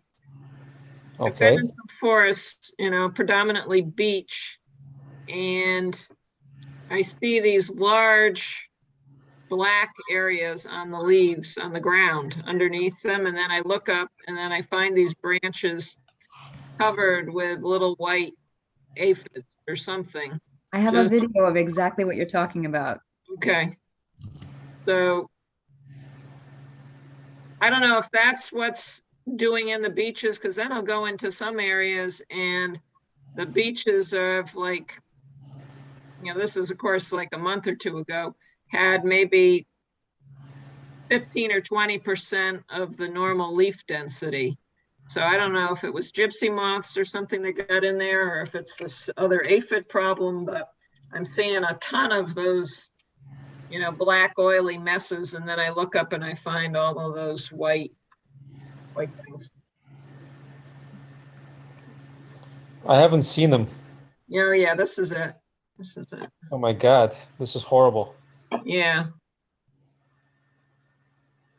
Yeah, I thought it was I thought it was a fungus, the white, at one point, and touched it, and they all flew in my face. Yeah. I didn't know they can fly. I'm glad I didn't touch them. But yeah, I scroll down also and I show the ground below the tree that has all the waste. Yeah, there it is. So maybe this is something which is happening like once in a few years, just like with gypsy moths, you get an explosion, a population explosion, and they just completely destroy oaks and whatnot, and then they disappear again for like 5 or 7 years. So they go in cycles. So I wonder if a lot of these things do the same thing, because if they kill their host, then they'll be dying too. So the idea is that, you do propagate in these waves as opposed to decimate the population of your host every year after year, right? Yeah. But honestly, I've never seen anything like that before. Oh, you haven't? It's No, I haven't. No. Okay. This is the first time. Yeah. Have you tried to find out what it was online? I mean, not now, but before. Yeah, I think I did. I think it's some kind of an aphid or something. I can't remember now. But I don't know if that was connected to this other problem of this one beech forest just, totally being decimated of its leaves. I think if you're finding that waste near most of those trees, you have to assume it's associated, right? Yeah. Well, I just found that it's called beech blight aphid. Yeah, an aphid, yeah. And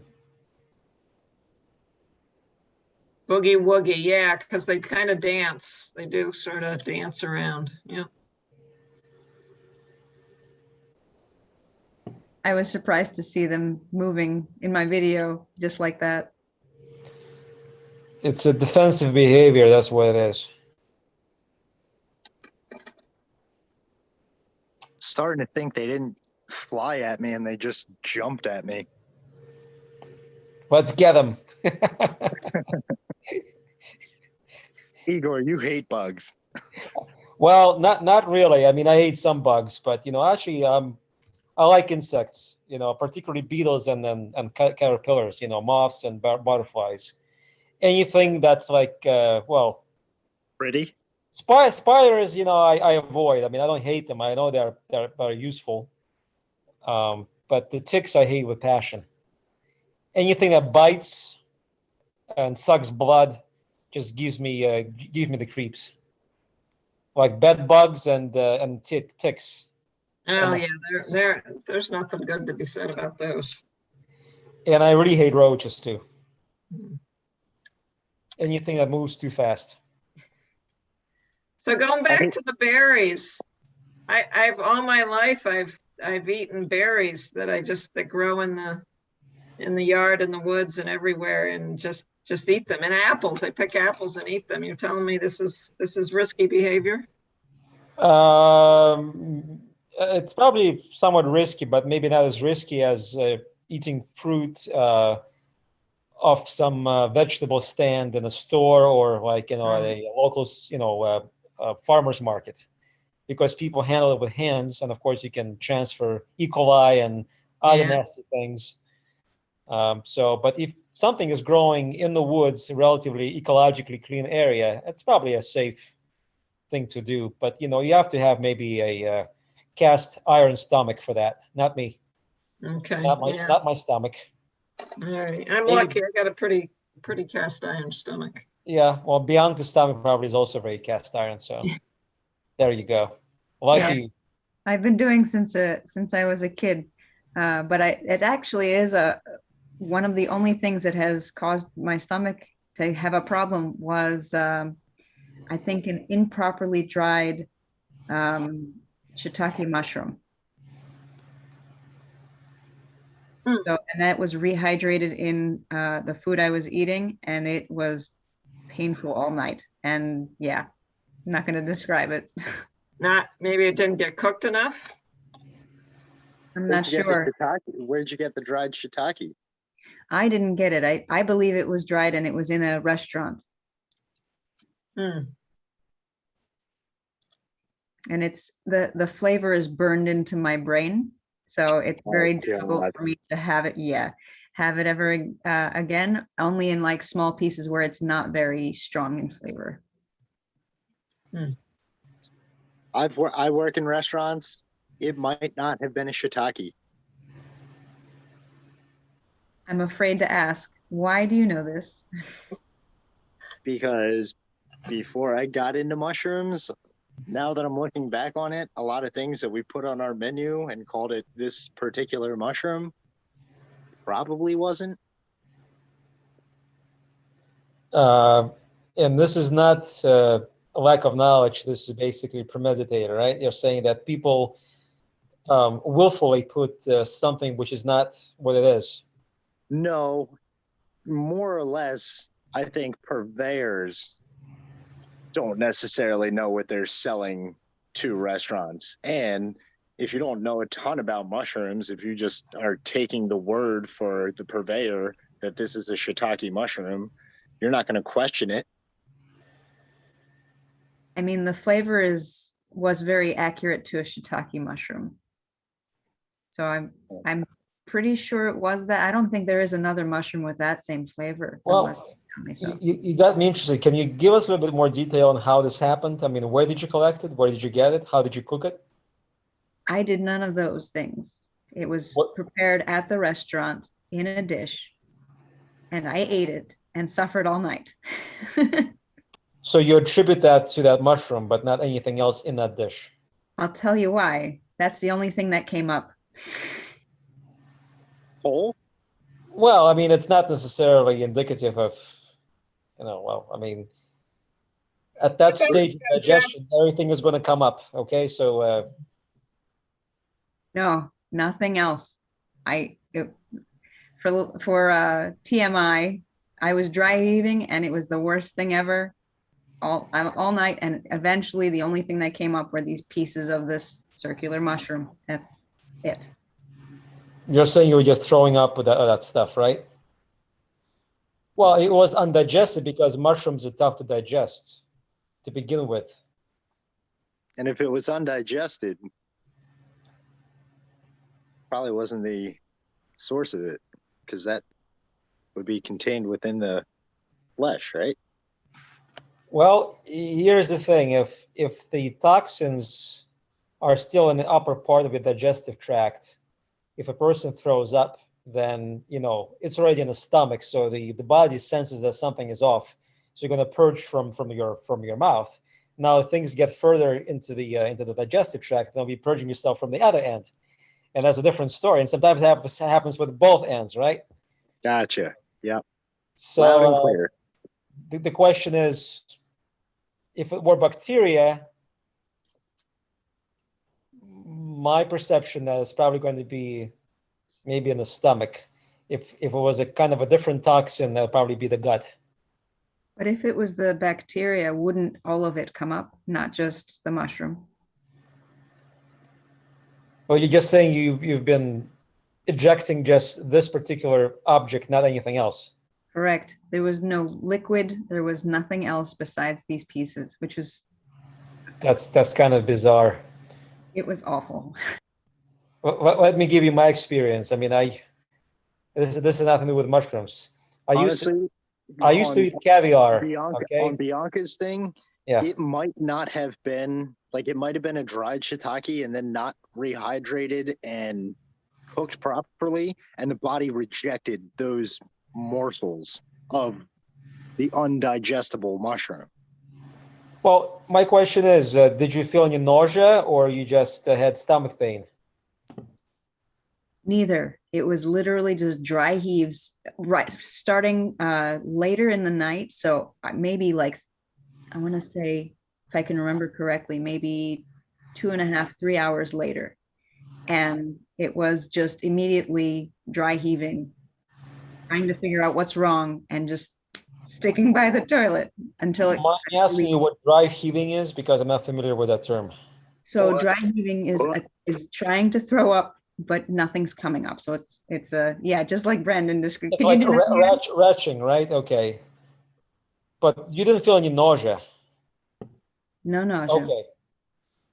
So maybe Brandon's explanation is correct. There wasn't any food poisoning. It's just, your body could not digest those mushrooms and you just tried to expel them. That was my feeling on it as well. Okay, But so yeah, it was not repoisoning. So it was not repoisoning.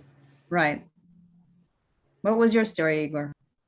No, I mean, my story is it's nothing to do with mushrooms. I mean, I used to eat caviar when I lived with my parents in New York. I love caviar, salmon roe. And, even in sushi, there's a particular piece of sushi called ikura. That's basically your rice thing, wrapped in, and then you have caviar on the top, and never had any problems. And then I stopped eating caviar for a number of years, and I ate it again when I went to see my my parents in New York, and it was the same stuff that they were eating, but I basically it wasn't food poisoning. I just got allergic to it apparently, or something in it. And I had almost what looked like a food poisoning, but only lasted 3 hours. I purged myself, on both ends, and after 3 hours of that, it was all done. But it was not like, food poisoning. It was something that was obviously idiosyncratic in nature, more like an allergy. May I also consider you may also have something like IBS. Well, I mean, I do have IBS. I mean, at least that was what I was diagnosed with. But I mean, I felt nausea, okay, and I was nauseous for some time, and then came the other symptoms. But it lasted, I was basically driving home. I got home at about 10 o'clock p.m. and I was already nauseous. And then by 1 o'clock, I was done. So during those 3 hours, I was in a lot of discomfort. Yeah, I remember after my incident, after I got the last piece out, I suppose, it was complete relief and I was able to go to sleep with no issue, no other symptoms.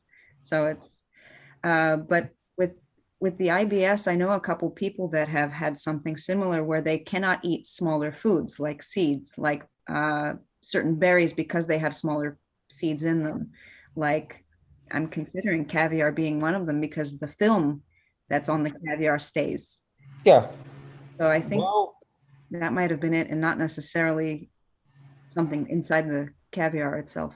I know. I mean, who knows what they put, and look, there are things like sensitizers. I could have got sensitized to a certain chemical, and after a long pause of not ingesting it, I got basically the reaction. Same thing happened with my asthma. I had an asthma attack when I didn't see my cat for a couple of years. And when I grew up with the cat, or the cat was growing up with me, I never had any issues with breathing. But once I was out of house, for about 1.5 years, and I came back, I had a severe asthma attack. I never had asthma in my life. So, but with these foods, you never know. I mean, this seems like a common thread also with the asthma. It seems because it's a small particle. The dander is a small particle that may be lodged. So there's a common theme that's going on that your body might just be might be sensitive to the smaller particles in various forms. Possibly, before I came into this country, I never had any allergies, but I developed allergies in America. First in the fall and then in spring. They sort of moderated over the years, but I still have allergies, seasonal allergies. But, May I ask, do you have an issue with stone fruit, such as peaches, nectarines, cherries, almonds? No, I love them. I eat those foods, cherries, almonds. I love apricots, like peaches. Actually, I just ate a donut peach about an hour ago. No, don't have a problem with those things. Okay, I got you. For me, I have developed from a younger age a sensitivity to stone fruit, and when the stone fruit blooms, I also have an allergy in the season. Oh, you're saying about allergies as in just regular respiratory allergies, right? Or that I don't know. I thought you were talking about food allergies. Well, when I eat a stone fruit, like one of the ones I mentioned, I actually have a tingling on the tongue and slight irritation on the throat. It's very mild, but I've diminished my intake of those foods. Sadly, I love them. Nectarines are my absolute favorite, so it makes me so sad. But eating those, it started with peaches. Having the tingle on my throat, I'm worried that I might develop a severe allergy. You know what, Bianca? Is it the skins or is it the whole fruit, Bianca? What's that? Is it just the skins, Bianca, or is it the whole fruit? Because I have the same allergy. Oh, interesting. Just the skins of almonds, peaches, apples as well. Not apples for me, but to tell you the truth, I know that if I cook the fruit, even the skin, it's fine. I can eat it just normally. But I think even when I peel the skin off of a peach, I think I still have a problem. Yeah. Because I had the same thing, numbing in the throat, and it developed about when I was 28 or 29. Didn't have it my entire life. And now I can't eat the skin of an apple or a nectarine, can't eat an almond skin, all that same thing. The only thing I can think of is that when I eat dry apricots, I get the tingle in my throat, but I had that problem since I was a child. But when I eat fresh apricots, I have no problem at all. So I wonder if it's my reaction to sulfur, which is in the dry fruit, but I've eaten, like, say, raisins. I have no problem with raisins. Do you have any issues with raisins? No. No, neither do I. But definitely with apricots. When I eat apricots, it immediately starts tingling in my trachea, and I start coughing. And that's the only reaction that I get, from those kind of stone fruits, as you mentioned. Well, but the respiratory allergies, I didn't have any for the first 5 years of my life in this country. And then all of a sudden, one summer, I went to upstate New York, and wham, I got a severe, my eyes were all watery and swollen. I was sneezing nonstop, runny nose. It was terrible. And the nearest pharmacy was like a gazillion miles away. And I had to go somewhere with somebody else. And I got, the only thing that I had on the shelf, which was Tavis D, an old drug. And it did help me a little bit. But the only thing that helps me with allergies is Zyrtec. This is what I take. Claritin didn't do anything for me either. Tavis D, very old drug, Novartis. I don't even know if they still sell it. It just brought me back to my childhood. Oh, you remember it, right? Yeah. Yeah. So, but once I found out that Zyrtec really clears my allergies, I started taking that. That was when it became generic, I think a few years ago. I think it was a prescription drug for a while. Just like Claritin.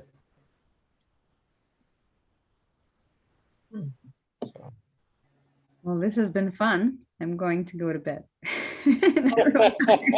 Anybody coming to Smithville Woods next Saturday? Lila, you had no? No. Too far away? Too far away. Actually, I'm going to be back up in New York State this weekend. Where, I'm sorry? I'll be up in New York State. Oh, really? On the weekend, yeah. Hopefully I find some stuff again up there. It's a hiking weekend up there, so. Bye, Bianca. Night, everybody. Have a good one. So this is a different location than your trip earlier in the year. I think you went to Maine? Right. Yeah, this will be a different spot. It's actually a biological research preserve area that I'm going to. Wow. So, yeah. What's the reason for you going there? Just a vacation, or you've been invited to go there? Just a vacation. Actually, we were members of this place, and my sister and I, they had an online auctioning off different things, and one of the things was to stay in a cabin. The researchers normally stay in the cabin, but they had, with the COVID and everything, they haven't been hosting as many researchers there, so the cabin is available. So cool. We'll stay in the cabin. Do some hiking. Yeah, New York is nice. Yeah. I have a friend who lives in Rochester, and I haven't seen him there since 2016. But 2 years in a row, I went to Rochester, and he's also a member of a mushroom club. He doesn't know much about mushrooms, but he's a member there. Local mushroom club called the RAMA, Rochester Area Mycological Association. Okay. But I asked him if I could come over this year, and he said, "Yeah, if you rent a motel." Oh. Yeah. I mean, friend. we're all vaccinated. He's not really afraid of that. He's just he got older. Maybe he just doesn't want to host anybody anymore. Mm. It's not easy. You know how people are. I'm not a good host myself. My place is small and I don't like any guests. It's just me. That's a pretty that's a good club, right? That Rochester Mycological Club. It's a small club. They have a very basic website that hasn't been updated in God knows how many years. Maybe that's how I know it. Maybe I've been redirected to that website while trying to look up a mushroom before. Maybe that's how I know them. I don't know, but they're not big. I don't think they have bylaws. I don't think they have. They have all the officers, but they're only like a fraction of our size. They're not even incorporated. Okay, so not a corporation, not a nonprofit organization. I have no idea how they manage with the IRS and all that stuff. Function at all? No idea. I mean, I should ask Richard Cook. He's my friend. And by the way, Richard he's an expert in trees. You can show him trees pictures and he's going to tell you what it is, no matter what it is. If it's endogenous or invasive, he's going to tell you what that tree is. So conifers and deciduous. But so anyway, that's my best distinction between them. I'm terrible at trees. I'm focusing on that right now, actually. Yeah, it's really helpful, Brandon. I mean, if you learn your trees and, for me, host symbiont relationships became more important. So whenever I collect fungi, mycorrhizal fungi, I always look around and I write down all the trees that I see within the closest, maybe, 20 yards. And of course, in the woods, when you have lots of hosts, lots of potential hosts, it's not easy to tell which one of them or how many of them host your mushroom. But I try to describe as many trees as I can see, in the vicinity, because I think ecological information is very important. That's a good note. Yeah. So yeah, I guess no more traveling for me this year. Maybe I'll go somewhere next year. Maybe you heard the story that I tried to go to Coma. Yeah, you were telling us that a couple weeks ago. And they kind of bumped me because of their screw up with registration. Mm. So that stinks. But at the same time, I saved like $550 plus gas money. which I already wasted in something else, but that's another story. Are you coming this weekend? Yes, I'm coming this weekend. It's very close to me. It's like 12, 14 miles, no more than that. And I'll probably try to make it to the foray as well, because the parking lot is fairly small. Okay. So I was worrying about parking at Brandon Burn, thinking there'll be a lot of people in there, like a zoo. But there were a few open spots, and I was able to park there because, if you remember, I only came to the AZ session. When at the end, like right when we started to go into the woods, there wasn't a single parking spot. Oh, really? Yeah. So I guess there were people there who did not come for the foray, and by the time I arrived at noon, they were gone, so I was able to get in. Correct. That's very lucky, because I was contemplating about parking like on somewhere else, but there are not many options in there, unfortunately. You can kind of park on the side of the road anywhere. Yeah, I don't like doing that because it's state forest. There's no rules. I'm not afraid of being ticketed. I'm afraid of other people. Because years ago, I parked my car, somewhere in the Pine Barrens, and my car got scratched. Gotcha. Someone scratched on purpose. I pissed somebody off, I think. I got their spot or whatever. Oh, yeah. Well, down in Podunk, New Jersey, people are particular like that. Of all the places, I never thought that would happen in the Pine Barrens, because, typically the people I see and meet there are very friendly. Of course, I heard of pineys and rednecks, things like that. But pineys, you don't interact with pineys. They just find you. They just find you? That's correct. What do you mean? You don't purposely interact with them. They just come out of the woods and they come upon you. Oh, they accost you, they approach you and start talking to you, right? Correct. I see. Got it. Correct. Are you familiar with Chatsworth? Somewhat. I always go to the hot dog stand. That's my favorite place to go to. Oh, yeah. The right on the highway, or not quite a highway. What is it, 72 or 70? No, it's in Chatsworth, where 532 and 556 intersect. It's not 72. It's right in Chatsworth. Oh, okay. And that's pretty much in the middle of nowhere. But the place gets a lot of traffic, and you see all sorts of people coming in, and you probably see quite a few locals as well. Yeah, I would imagine so. Get some weird looks from the locals. Not really. No. I mean, the owners of that place. I mean, I've been coming there for many years. I mean, they love me. They know who I am. I mean, they always glad to see me. Nice. So if you're into hot dogs, you should try to visit. It's called Hot Diggity Dog. Hot Diggity Dog. Yes, they're probably on the line. They may have maybe even have a website. I will absolutely look that up. Cash only establishment, so no credit cards. You just have to pay with cash. How many hot dogs do you eat at once?